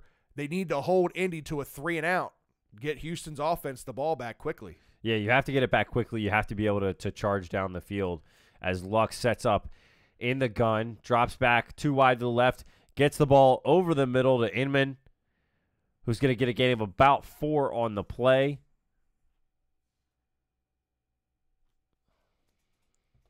It's going to bring up 2nd down and 6 for this Colts offense. 10 minutes and 30 seconds left to go here in the game. Andrew Luck, the savvy veteran, I think you'll see him try to wear out as much of the clock here as they possibly can. Luck. Yeah. Luck in the gun. 2 wide receivers set to the left or to the right. Hands the ball off to Mack. Mack's only going to get a gain of about 1, maybe 2 on the play. We're going to get under 10 minutes left to go here in the fourth quarter. 3rd down and 5. Houston needs a stop here as the fans get on their feet, waving towels, shouting, trying to make as much noise as possible. They're really trying to get back in it. Gotta have that effect, man. You gotta get this team. You gotta come up with a stop here. For what's going on right now, being down by two touchdowns, I'm surprised there's many fans as there still are in that stadium. Yeah. Luck drops back in the gun, throws looking right, hits T.Y. Hilton in stride at the sideline. They're gonna say it's a reception. You gotta get your team on this and see if it really is. If I'm Bill O'Brien, he makes the catch. 1, 2, he is in. He is in. That is a touchdown. That is not a touchdown. That is a reception. Jackson there with the coverage tries to get his hand in there to break up the passes. The ball is just put in a beautiful spot by Andrew Luck, in a spot where T.Y. Hilton makes the catch, gets both feet in bounds. Big play for Indianapolis there. Huge play for them to be able to come up with that. As he hands the ball off to Mack, Mack's going to get about a 2-yard gain on the play, facing a 2nd and 8 now from the Houston 48. As they show the T.Y. Hilton All right, appreciate you video. tuning in, Sherry. I just played it too. Appreciate you tuning in, Sherry. Thanks for coming. Go get that phone charged. Happy New Year to you. All right, as we see Luck and this offense set up in the gun, trips out to the left, Mack to the right, one wide receiver to the right. Makes a play adjustment at the line. He's got 6 on the play clock. 5, 4, 3. Gets the play off in time. Whoa. And it's batted at the line of scrimmage. It's still up. Oh, wow. That ball hung up in the air forever, and nobody knew where it was. If somebody could have found it, that Houston defender could have taken it to the house. That's the kind of play Houston needed to happen there. Yeah. Get a pass deflection, pick 6, but nobody knew where that ball was. That was like a pop-up in baseball. It hung and hung and hung, but unfortunately no defender saw off it. The helmet of the defender coming in, putting the pressure on. Doink. 41 for Houston. Here we go with another big 3rd down for Houston and their defense. 3rd and 8. Crowd on their feet. And here we go. Luck lines up in the gun. Trips out to the left. One wide receiver to the right. Drops back. Looking. Rolls left. Rolls to the line of scrimmage and gets a gain of about 3, but we've got a flag. There's on a the flag play. On the field. Fred left his undies on the field again. Damn it. And I think this is going to be on the offense. Might be holding. If I'm Houston here, I'm declining that and making them punt the ball. Holding on the offense. And it's going to be declined. There you go. So Houston's going to get the ball back here with about 8 minutes left to go. If they can drive down the field kind of quickly here, let's say there's 8 minutes left to go. If they can drive down the field, not have to use any timeouts, and have 4 minutes left to go in the game when they kick the ball off here, they've got a legit shot. Anthony asks, how did the score get out of hand? We'll let you know here in just a second after we see the punt from Sanchez. As they get the snap off clean. Sanchez with a good punt.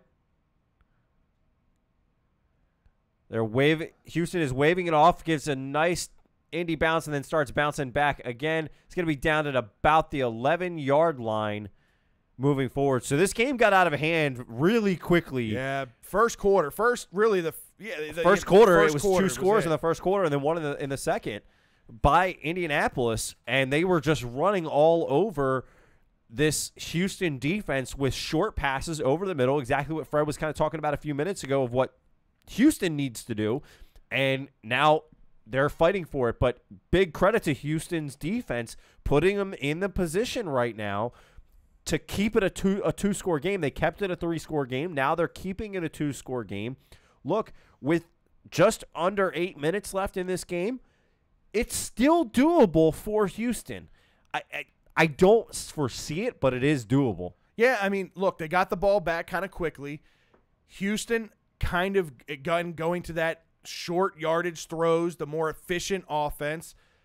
If they can do that and they can drive down this field in the next 3.5 to 4 minutes, leave themselves 4 minutes left to go in the game with all 3 of their timeouts, the 2-minute warning, they can get back into this game and they can tie this game up. Yeah, they can. But that's a big if. Look, with this offense has been wildly inconsistent all game long. Deshaun Watson has not looked like the Deshaun Watson that he's looked like all year round. He's thrown balls way behind receivers, way underthrown, overthrown. I mean, he's just been all over the place with his passes.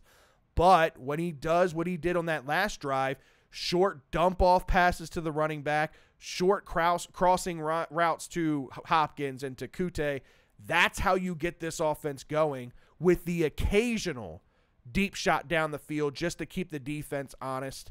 We'll see if bringing that defense in a little bit on the last drive does anything for Houston's offense deeper down the field on this drive. Yeah, especially when you have a team like the Colts who can and showed in the first half that they're able to almost score at will. Right. And they've been shut down here in the second half especially, but you can never count out Andrew Luck, period. Hey, guys, while we're at commercial break here, really quick, we got about 30 of you guys in here watching. We greatly appreciate each and every one of you watching. Do us a favor. It really helps us out. Hit that thumbs up while you're there. Hit the subscribe button. Turn on your notifications. That way, anytime we go live with any of these commentary streams, we're going to be doing some more of these playoff games in the future for the next couple of weeks. You'll get your notifications. Please do that for us. It really, really helps us. We're trying to hit 1,000 subscribers this year. We can't believe how fast we got to 400. Appreciate each and every one of you. As Deshaun Watson comes out here on the field, he's going to be lined up in the gun from the 11-yard line, single back formation, takes the snap. He's looking, going through his progressions. He's under pressure. He gets away. He scrambles, gets out past the first down marker. Again, getting up and celebrating the first down there. It was a nice little fake pass that he had there. It Right was a before he nice crossed fake pass, line but of at the end of the day, you're down 2 scores in the fourth quarter in the playoffs. Get back in the huddle or get back on the line, man. Don't worry about the celebrating stuff. That shit drives me crazy. Anthony says, would you say the difference between this game is between a running QB versus a pocket passing QB? And the answer to that's no, because Andrew Luck's been on the move. Watson in the gun, takes a snap. He looks left side, throws it out to Kute with a big catch. Kute stays on his feet. Well, actually, no, his knee was down there. But a big gain for about 14 yards there and another first down. Just over 7 minutes left to go here in the fourth as the offense continues to move. Kute with 11 catches, 110 yards, and 1 touchdown. Like I said, big game for this guy. Yeah, huge game for him, and especially with Hopkins being quiet in this game. Yep. Watson lined up. He's got 2 wide receivers up top. He's got a tight end and 1 wide receiver down low. Down low is Hopkins. He's looking Hopkins' way, but can't find him. He tries to dump the ball off to his running back there, overthrows him a little bit, incomplete pass that stops the clock with about 6 minutes and 50 seconds left to go here in the fourth quarter.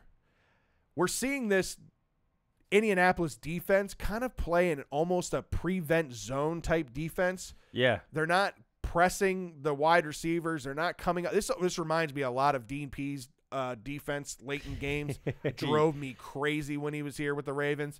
That whole bend but don't break mentality. Get up there and press your wide receivers. Get up there and make them chip them at the line. Right. Watson in the gun. He's looking to his right. He throws out, underthrows his receiver Miller there. I don't know if he was able to get his arm under the play. Now they're going to call it Griffin. I'm sorry, I said Miller.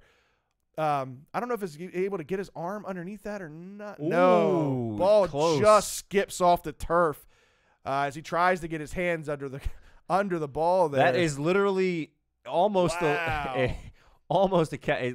Again, a bad throw by Watson, man. Yards short, really. Anything beyond 10 yards has been questionable on the throws from Watson today. It's just kind of alarming. You don't see him make this many bad throws. Big 3rd down and 10 here for Watson as he's lined up in the gun. Single back formation as he's got Alfred Blue back there with him. Looking down the field, under pressure. He throws, that's Miller, dumps it off to Miller. Miller gains about 6 yards on the play. It's going to bring up 4th down and 4. You got to go for it. I don't think there's any questions on this. 6 minutes and 30 seconds left to go. This is pretty much the game for the Houston Texans here. Yeah. Got to get this first down. If you don't get this first down, it's pretty much a wrap. Mike says, dude, I'm back. You guys are next level stuff. We appreciate that, appreciate that, Mike. Appreciate you tuning in again, brother. And Khaled's apparently an Eagles fan saying, fly, Eagles, fly, and go Eagles, and doesn't like Dallas. All right, man. I'm with you. Watson on the drop back. He scrambles, looks for a guy, can't find him. He gets first down Oh! yardage and more out to about the 36-yard line before he's tackled. Big play there by Watson. One step away on Watson from being gone. Yeah, man. He gets through the middle there where the offensive line kind of parted like the Red Sea. He gets out past the second level there and gets to the safety before he's wrapped up at the 36-yard line. Big gain for Watson. 5 minutes and 40 seconds left to go.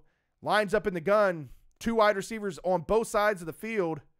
Takes the snap. He's looking. Dumps it off to Miller. Miller gains about 12 yards before he's brought down. Another first down. Tick, tick, tick, tick, tick, tick. Yeah, Clock right. keeps going. 5 minutes and 18 seconds left to go here. The crowd is getting into it. Watson trying to hear the play calls as they go no huddle. He's 29 of 46 for 235, 1 touchdown and 1 interception on the game. He does have 76 yards rushing as well. Starting to put the stats up. Mike says he needs a sack. And there it is. There it is. Ask and you shall receive as the Colts are able to – they bring the entire front there, all front 7 on an all-out blitz and able to contain Watson and wrap him up. Wasn't a huge loss, but it is a loss nonetheless. And the clock continues to tick as he's able to get maybe about a yard loss on that play. So it's going to be second down and 10 or 11 yards, depending upon where they spot. Yeah, they're going to say he got back to the line, 2nd and 10. All right. 4:30 left to go. Watson making some play changes at the line there. Indy showing pressure again. Takes the snap, but nope. Indy drops back. Throws over the middle and yet short again to his tight end. It's like every pass he throws over 10 yards, he's coming up about a half yard, 2 yards short. Yeah, on these passes. It's kind of alarming. It's very alarming. It's his mechanics. He's releasing it way too late. Yeah. And not able to get the ball. You know, I think baseball-wise, really early release point, things like that. That's exactly what's happening here. Is his release point is just way too late. We saw this a lot from Flacco, where Flacco, when he throws to his tight ends, he likes to throw low so that only his guy can catch the ball. He throws it kind of like at his knee levels. But Watson's coming up about a half yard short of that right now. Half yard short of their feet. Right. In the gun here, he takes the snap. He looks deep to his left. Almost picked off as he tried to get the ball out to Kute. Looked like the linebacker read that play very well. I think it's Leonard. I believe that read it and almost had the interception there. Man. And they brought 6 on that. Wow. Almost a huge mistake there by Watson on a duck. Threw another wobbler out to Kute. 4 minutes and 13 seconds left to go. 4th down and 10. Here we go again. Game on the line. What does Watson do here? Khaled apparently doesn't like Flacco. He says F him. All right, Watson lines up in the gun with 1 second left on the play clock. He gets it off, and where the hell was that thrown to? I think that was intended for Miller, who was coming across. Wow, that was a bad throw, and that's a wrap. That's it, man. That's falls short. Turnover on downs. The Colts are going to get the ball back here with 4 minutes left to go. Yes, the Texans still have 3 timeouts to go. They do still have the 2-minute warning, but they're down 2 touchdowns here. They had to get a touchdown there if they had any shot at coming back and tying this game. Yeah, Brent agrees. He said Watson looks bad. He looks man. He doesn't just look bad. He looks horrible. It's, like I said, it's alarming. It makes you wonder if there's something wrong. He's had 2 throws in this game that have been overthrown. All the rest of them have been low throws. Yeah. These receivers and these tight ends just can't get to. You know, they're sometimes throwing it where only your guy can get it, like you said, right. like Flacco liked to do.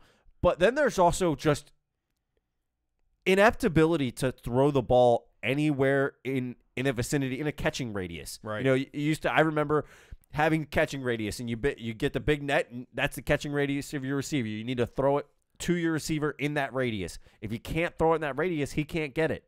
He's not throwing in the same zip code. No, not even close. It's been bad. Like I said, it makes you wonder if there's something wrong, if there's something bothering him. I've just never seen Watson this inaccurate before. Now, granted, I'm not a Texan fan, so I don't watch Texan games every week. I pretty much watch the highlights of what I see in his games, but I never see him this bad. It's alarming. Like I said, anything he throws over 10 yards, you're holding your breath. Anthony says Colts chief prediction. What's that? Anthony says Colts chief prediction? ? Well, yeah, we talked a little bit about that earlier. We're going to do a predictions video for next week's picks. I want to see the injury reports. I want to see what comes out of this game. It would be real easy, at least for me. It would be real easy to pick the Chiefs if they were fully healthy and if Kareem Hunt was still on that roster. We all know what happened with Kareem Hunt. He's not there. Look, the Chiefs lost 3 of their last 6 games. That loss of Kareem Hunt, as great as Mahomes in this offense is, they become very one-dimensional now. And right now, you got the cream of the crop in defenses in the AFC left in the playoffs. Colts are obviously going to win this game. They're playing really good defensive football. The Ravens, if the Ravens can get through the Chargers, they're the best defense in football right now. I don't like the way the Chiefs line up against some of these defenses. I'm not going to easily hand this game to the Chiefs going against the Colts. I'm not. Yeah, Elite Little Susie says Patrick for rookie. Yeah, I think that's pretty much a done deal. Well, I don't think he can get the rookie call this year. Oh, no, you're right. He played right. in some games last year, so he can't get the rookie call, but he can get Good MVP, call. that's for sure. Yeah. Andrew Luck in the gun. He scrambles out to his left. He's going to get the yardage out to about the 8-yard line, sliding down. Stays inbound. That's a veteran quarterback there. Not only does he avoid the hit, he slides and gives himself up, but he stays in bounds there to keep the clock moving. And Houston's going to have to use a timeout here. Mike says Colts 24, Chiefs 21. It's going to be a close, low-scoring game. I agree with that.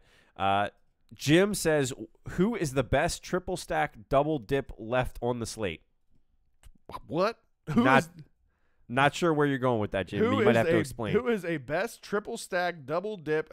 All I heard was triple stack, and it got me hungry for some Wendy's. That's the only thing I could think of was Wendy's. That's a fat boy. I'm a fat boy. That's the big man in you, Fred. That's the big man in you. That's spoken like a true fatty. Triple stack? Huh? Yeah. Squirrel? Wendy's? All right. 4 minutes and 1 second left to go here in the game. Houston has 2 timeouts. Indy with 3 left. Jim. Comment of the night. As Luck has 2 wide receivers set to the right, puts a man in motion, hands the ball off to Mack. Mack's going to get a gain of about 2. Let's see where they spot this ball. He got a little extra push there from his offensive line at the end. They may get this close to the marker. 3rd down as Houston takes another timeout, leaving themselves with only 1 timeout. Mack with 20 rushes for 103 yards, just averaging over 5.2 yards a carry. Big game, man. Texans have been really tough against the run this season. We've talked about it pretty much all day long. This front 7 of the Texans is nasty, but Indianapolis has done a good job picking them apart. Jim says DFS. I'm assuming he means defense, best defense on the slate. As Luck under center, hands the ball off to Mack, gets stuffed, but gets an extra push, and then it's pushed back. They're going to give him the first down, I think, on this. They're going to give him a spot that's close to this first down marker. Well, the 2 line judges, you got one that's on the one side of the line and one that's on the other. And they're going to put it on the back side of the line. Let's just meet in the middle. And you got to call for the chains here. It's exactly what they're doing. Wow.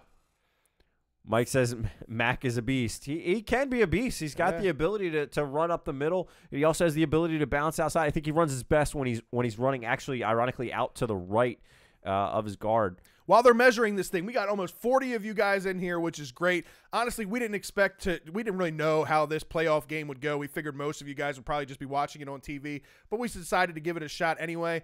Do us a favor, hit that thumbs up if you haven't already. It really helps us out in getting discovered, as it looks like the chains are gonna... Are they gonna bring out... They may bring out the card here. Oh, First no, they're not. down. Wow. I thought they were going to bring out the index card. Yeah, right? Again. Does it get through or not? Jim says daily fantasy sports. I can't tell you. I'm not big into the daily stuff, to be honest. I'm not a real big fan. I'm into the season stuff. Yeah, I'm a big fantasy football person, but not the daily stuff. I do it occasionally, but you don't want my advice. I'm not very good at it. I've lost a lot of money doing that on the daily stuff. On the regular stuff, though, I did have a belt. I won the belt. I almost brought it with me again. You're just going to keep this up, just to kind of rub it in a little bit more, but I didn't. I'm a bigger man than that, but I'll talk about it. Yeah, you're going to continue to talk about it. I know. I get what's going on. If you want some good fantasy advice or somebody to tweet out for some fantasy advice, our buddy Ken Zales at Fans Fantasy. Go check out his Twitter page. Go direct message him, ask him. He can always give you some good information. Check out his website, Pressbox Online. He actually puts stuff on there specifically about daily fantasy projections. Go check that out. Luck under center, hands the ball off to Mac. Mac's going to charge through, get a gain of about 4. So we're going to see second and about 5 or 6, depending on the spot of this ball. So in the NFC, we got the Seahawks and Cowboys tonight. Eagles and Bears tomorrow. Last facing week 3, Seahawks defeated the Cowboys 24-13.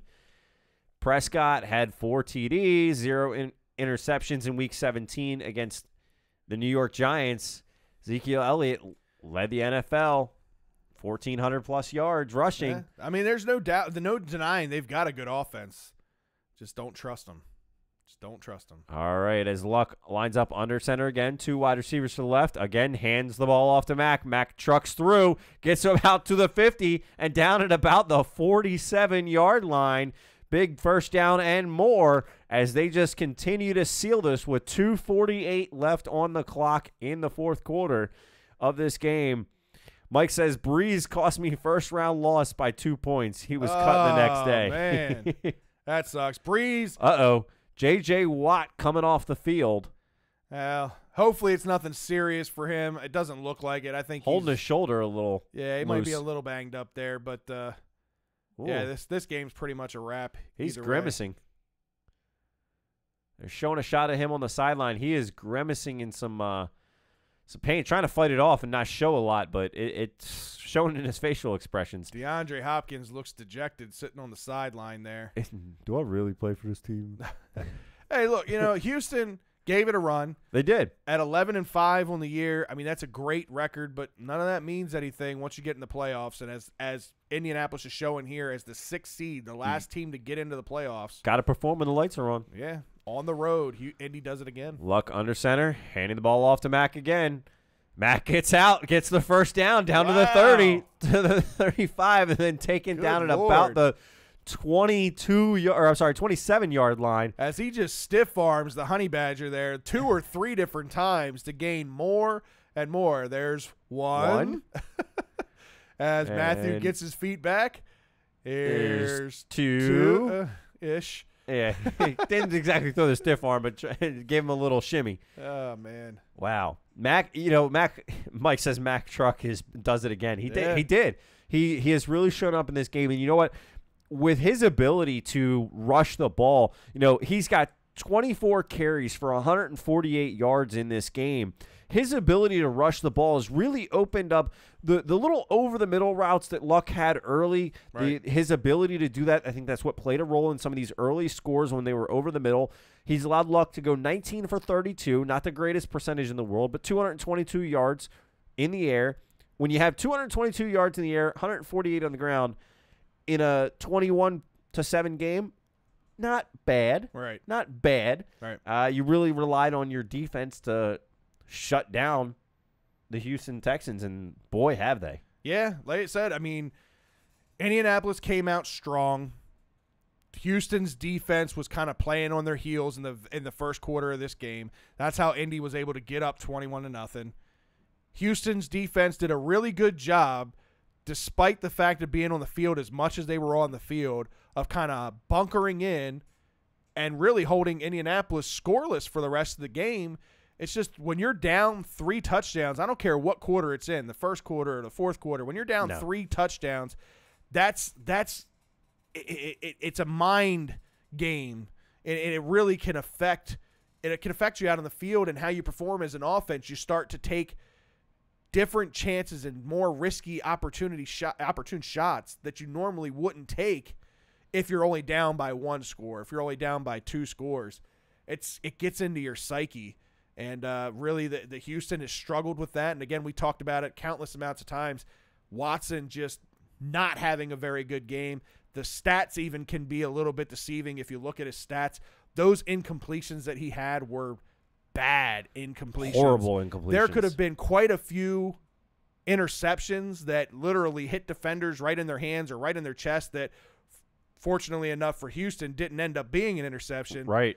That stat board could look a lot worse for Watson than what it really does. Apparently, Ernesto says he lost some money on this game. Maybe my wife tries to kill me tonight when I tell her. Oh, man. Hopefully it wasn't a ton. As the Colts go into victory formation coming out of the 2-minute warning here. Going to take 3 knees and be done with it. Frank Reich happy with his team. I'm sure there's some things that they're going to work on. They weren't exactly happy with.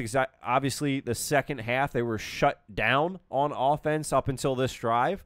And that's something that they'll need to work on and need to prepare against the Chiefs for. And then they're going to need to set up their defense as well for the same thing. They're going to take it down to the last second on the play clock. And it's going to put it at about 1:18 as they take the kneel.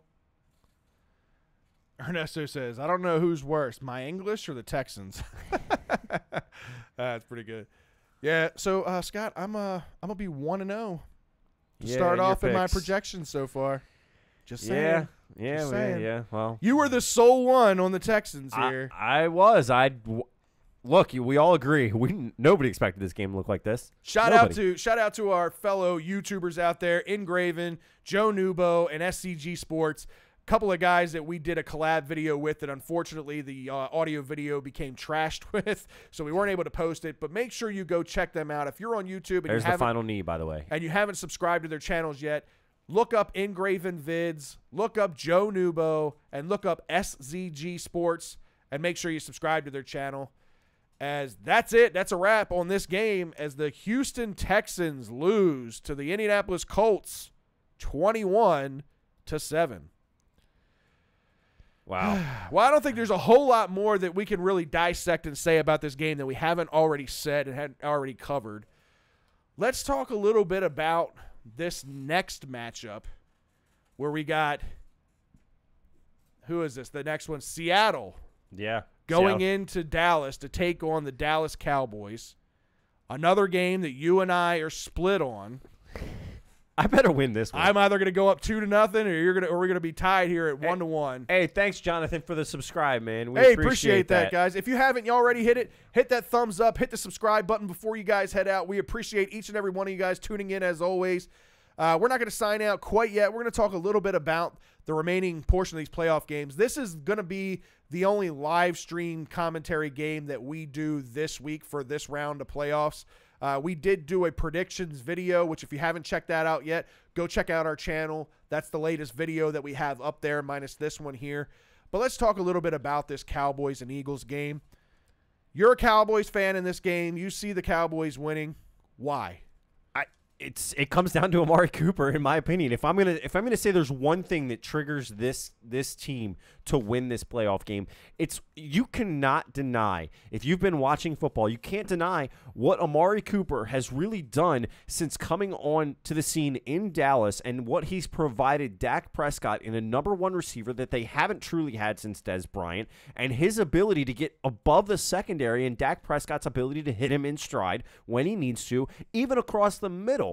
And that then in turn, as in every game, opens up the running game for your #1 leading rusher in the NFL with 1,400 yards in Ezekiel Elliott. You cannot deny that. While I know that you're going to say that you don't trust Dak Prescott, a Dak Prescott with an Amari Cooper and Ezekiel Elliott, I start to trust him a little bit more. Like I said, there's no denying that this offense changed dramatically when they got Amari Cooper. There's no denying that. Ezekiel Elliott, over 1,400 yards rushing. He's had a great year. This Dallas defense, I think, is very underrated. They're a top 10 defense in the NFL. They're at home. They play better football at home. Yeah. There's a lot of reasons to like the Cowboys tonight. But for me, if I'm just looking at simple concepts, I like the experience that Russell Wilson, Pete Carroll, have in the playoffs over what Garrett and Prescott have, and experience goes a long way.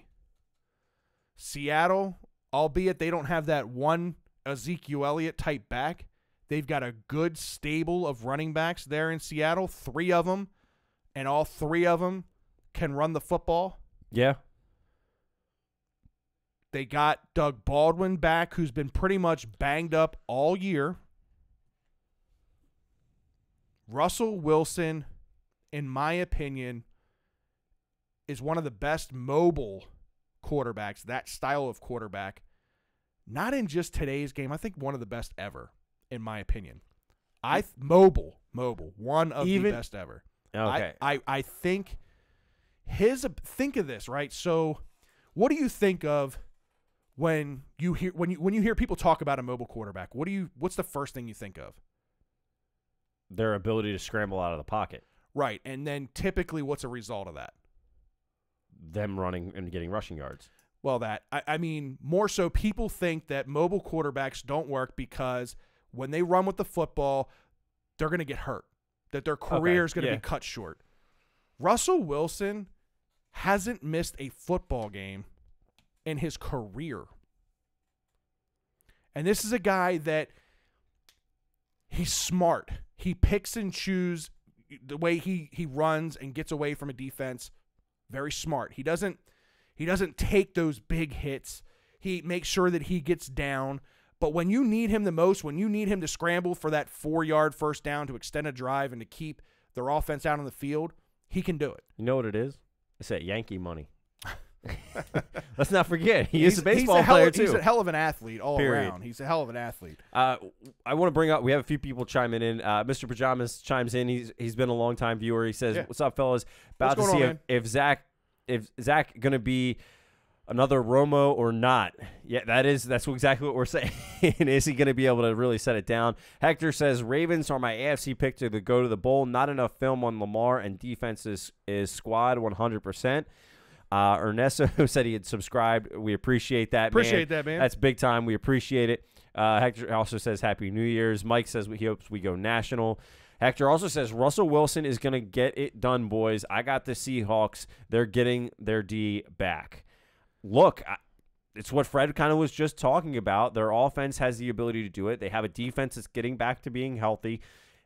It's quite possible, but I just can't see Dak Prescott and Amari Cooper and Ezekiel Elliott, that triple threat, so to speak, for Dallas, not being able to rear its ugly head on this Seahawks defense. I just that's the way that I look at it. That's the way I see it.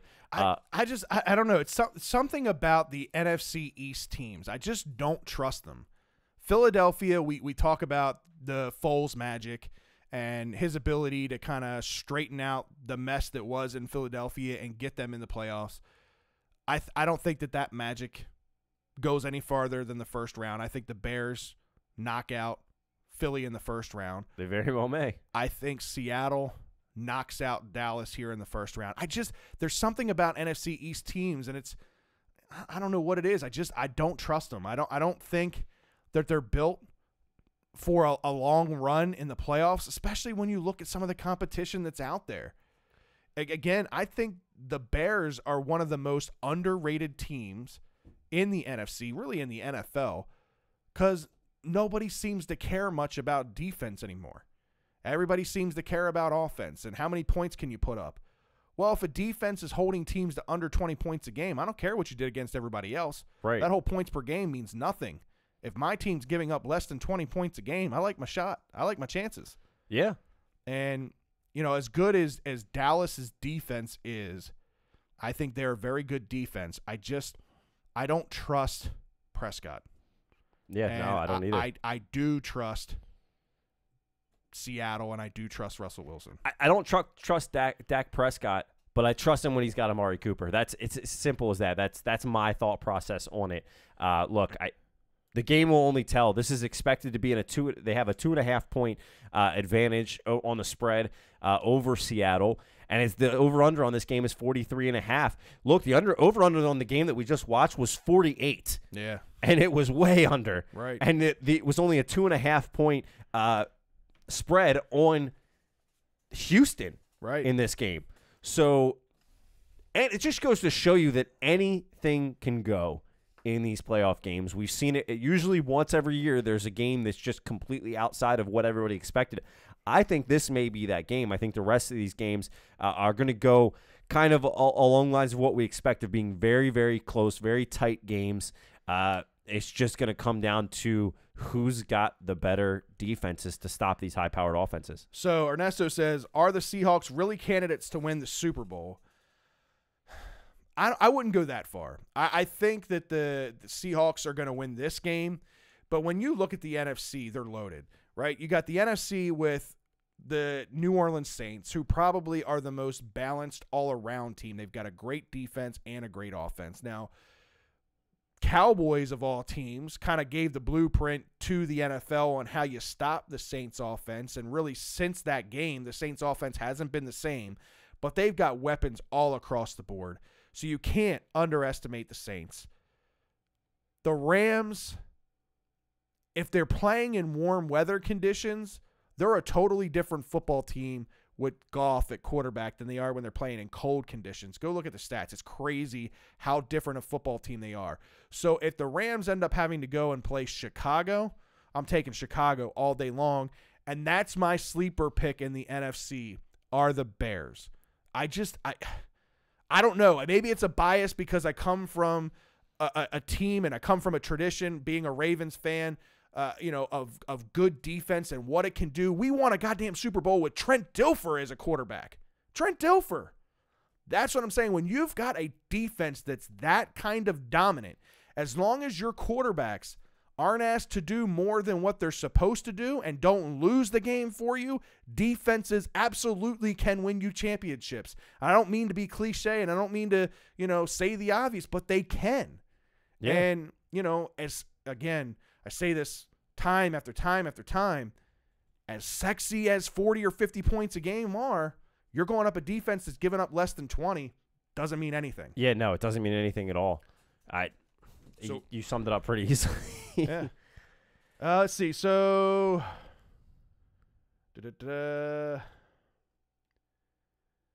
Hector just telling you to go on it. Yeah. SEG says Chicago losing tomorrow. Woo! You see Chicago losing tomorrow. You didn't pick the Bears? I could have swore it was a clean sweep on the Bears. I thought it was. Maybe I'm wrong. SEG, I'm in your corner, brother, like with a lot of your picks and a lot of your reasoning, but I do not agree with you on that pick at all. As Frank Reich in the locker room celebrating with his team, the Colts won 10 of their last 11 games. Goes back to week 17 or week 7 of the regular season. That's impressive. That's really impressive. Again, we talked about it before the game started. The Colts started this year 1-5. 10 of their last 11 games won, dating back to week 7 of the regular season. Did you just say that? I just said that. Sorry. I just read that. I looked up. We have somebody that's spamming things right now, so I'm trying to deal with that, unfortunately. Hector says, Rams got to hope they don't see the Bears, period. Exactly. The Bears are the sleeper team for me in the NFC. Do not sleep on that team. Mitchell Trubisky can do enough for them to win, especially as dominant as their defense has been. The Ravens have the same kind of path, I think, to the Super Bowl. If Lamar could clean up the fumbles, Marty doesn't get cute with the offensive play calling, and the defense can do what they do, I like the Ravens' chances. Let's talk a little bit about this Ravens and Chargers game. For me, and this isn't being a homer. Yes, I picked the Ravens because I legitimately think the Ravens are going to win this game. There's everybody kind of blowing this whole thing out of proportion that this is going to be the second time that Phillip Rivers and the Chargers offense has seen this Ravens offense. This is also the second time that the Ravens defense is going to see Phillip Rivers. Let's not forget how good this defense played against the Chargers defense or against the Chargers offense in LA. Eric Weddle said it best before the game even started. He knows Phillip Rivers, and he knows his play progressions, and he knows his play changes and tendencies better than anybody. And that showed in that game. If Lamar isn't asked to do anything more than he's been doing, and the Ravens stick to a ground and pound offense, I think the Ravens win that game. Look, here's a question I'm going to pose to you, and I just want a simple answer, not a convoluted answer. Who has greater room for improvement? The Chargers defense or the Ravens defense? Depends on... It's a simple question. I mean, if you're looking at the totality of the year, the Chargers Again, defense. in this game, who has who has the most room for improvement in the game? Who has more based on what they played in the last game Based against each other? on the game, what, two weeks ago at this point, almost 3 weeks ago? The Chargers. Okay, you just made my point. And my point is that is going to be the X factor. And that's the whole thing. That is the statement. That's why everybody is making this statement, that it's going to be the Chargers defense that makes the difference in this game, because if they can make the adjustments, they have the most room. They've seen Lamar once.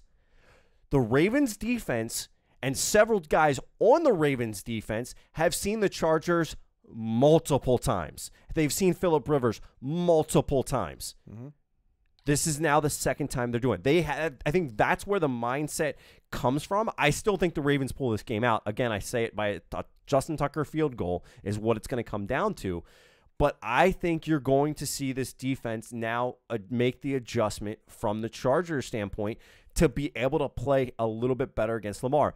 Maybe they go the wrong way. Maybe they play him the wrong way and Lamar runs all over him. But I think that's what is scary about it, in a sense, is that there is greater room for improvement on the Chargers defense after they've played him by one time. I know you're saying that the Ravens defense has also played Phillip Rivers. We're playing him again, but the Ravens defenders have seen him before. But and all I'm saying is, I give you the notion that the Chargers, because it was kind of a silly question. Yes, the Chargers have the most room for improvement. But if the Ravens come out and just play the same defensive football game that they played in L.A., the Ravens will win that game 10 out of 10 times. The Ravens should have blown that game out. That game shouldn't have been as close as it was. But they didn't. We can do that. I was going to say, we can do that in a lot of different games. Things should have gone this way. Things could have gone that way. They went the way that they won. At the end of the day, this game is going to be at home in Baltimore. This crowd, this last game against the Browns, the loudest I've heard that stadium in years, And if it's going to be louder even tomorrow. Now, I will say, to Phillip Rivers and to the Chargers' credit, they are a great football team on the road. They haven't lost a game this year on the road. That stops here. I think, again, for me, the X factor is Marty Morningwig. I've said that multiple times. If he doesn't get cute and he sticks to what's working, running the ball, we ran for almost 300 yards, 296 yards against the Browns team that knew we were going to be running the ball down their throat, and they still couldn't stop it. If we can continue to run the ball like that, we will win this game. But we'll see, man. Look, we appreciate each and every one of you guys tuning in, as always. Sonny says he thinks it's a lazy argument. It's not a lazy argument when it's fact, Sonny. So you got to remember that. So it's fact that they have the greatest room for improvement. They have seen him one time. They can make the adjustment and go the other way. That's kind of what I was saying, but I think it's a kind of a silly argument or silly question. It's just that, yes, if I have to answer so it, wait, yes, because it's a simple yes no. That's why I think it's, the fact that you're saying it's silly, or in Sonny's case he's saying it's lazy, that's where I completely disagree with you. It's a simple fact. It is a simple fact. But that doesn't determine a win or loss. It doesn't determine a win or loss. I'm not saying it's determining the win or loss. I'm saying it's going to determine how close this game becomes, is what I'm saying. I think everybody is saying, oh, well, Lamar can come back and they're going to get they don't get fancy, they don't get cute. If you come out and do exactly and have the exact same mindset that you just said and run it down their throat and keep doing that, right? Mm-hmm. They've seen him game speed. This will be the first team that we do it. I'm saying I think they have the ability to make the adjustments the right way to put a little bit more of a stop and a little bit more pressure on Lamar to make it a closer game. It's a 22-10 game the last time. The defense, great job shutting down Phillip Rivers in that offense, right? But we also got help from that defense on scoring as well. Right. No, all I'm saying is why I think it was a silly question is it specifically about that game is I don't think the Ravens defense could possibly play much better than they did. So there's no way I could have said, well, the Ravens have room to improve because they played about as good a defensive football game as they possibly could. They held the Chargers, one of the most prolific offenses in the NFL, to 10 points at home. At home. That's a hell of a football game. So all I'm saying is it's kind of a silly question in that sense because the Ravens can't play much better than they did. If they come out and play the way that they played in that game and they continue to put up that kind of dominance against this team, there's no way the Chargers win. You're exactly stating my point, though, Fred, is what I'm saying is you're saying the Ravens defense, they come out and play the exact same way. Yes, they have – I'm not saying that they can't improve because they can shut them out. There you go. They can improve it that way. But what I'm saying is the Ravens defense, if they come out and play the way that they do – and this Chargers offense makes the adjustments to stop Lamar, this becomes a much closer scoring game. It was 22-10. We have 7 points that goes up because of the defense in that game. So now instead of it being a 22-10 game, it becomes. I agree with you in that sense. I agree that it's going to be a close football game. I'm not saying that the Ravens are going to dominate this game at all. I'm saying I like the Ravens' chances in this game, and I think the whole concept of this being the second time that the Chargers are facing the Ravens, that somehow gives the Chargers more of an advantage that some people were saying. I'm not saying you, saying some people out there are saying. I'll say it. I am saying that. I think that's blown out of proportion. I think that's ridiculous. Every team is going to be able to, I don't care if you faced it or not, there's 7 games of game footage. You know what you're going into when you go against Lamar and this offense, and these teams still can't stop it. And we've gone against some of the better defenses in the league. So I don't know. I like the chances. I do. I like the chances. I think that the Ravens win this game. I do think it'll be a close game. It could very well, like you said, come down to a Justin Tucker field goal at the very end. But nonetheless, here we are. Weekend. Yeah, we'll see what happens. Make sure you tune in. Hey, go check out our buddy Darian over at Spotlight Sports Talk. He's going to be doing the Dallas and the Seattle game tonight, doing the live commentary. So make sure you give him a subscribe. Check him out if you want to listen to somebody on YouTube. Good guys, getting things rolling out there. Woo! This was a long one. I'm ready to go. For Birdland BS, I'm Fred. I'm Scott. We'll see you guys. See ya. See ya.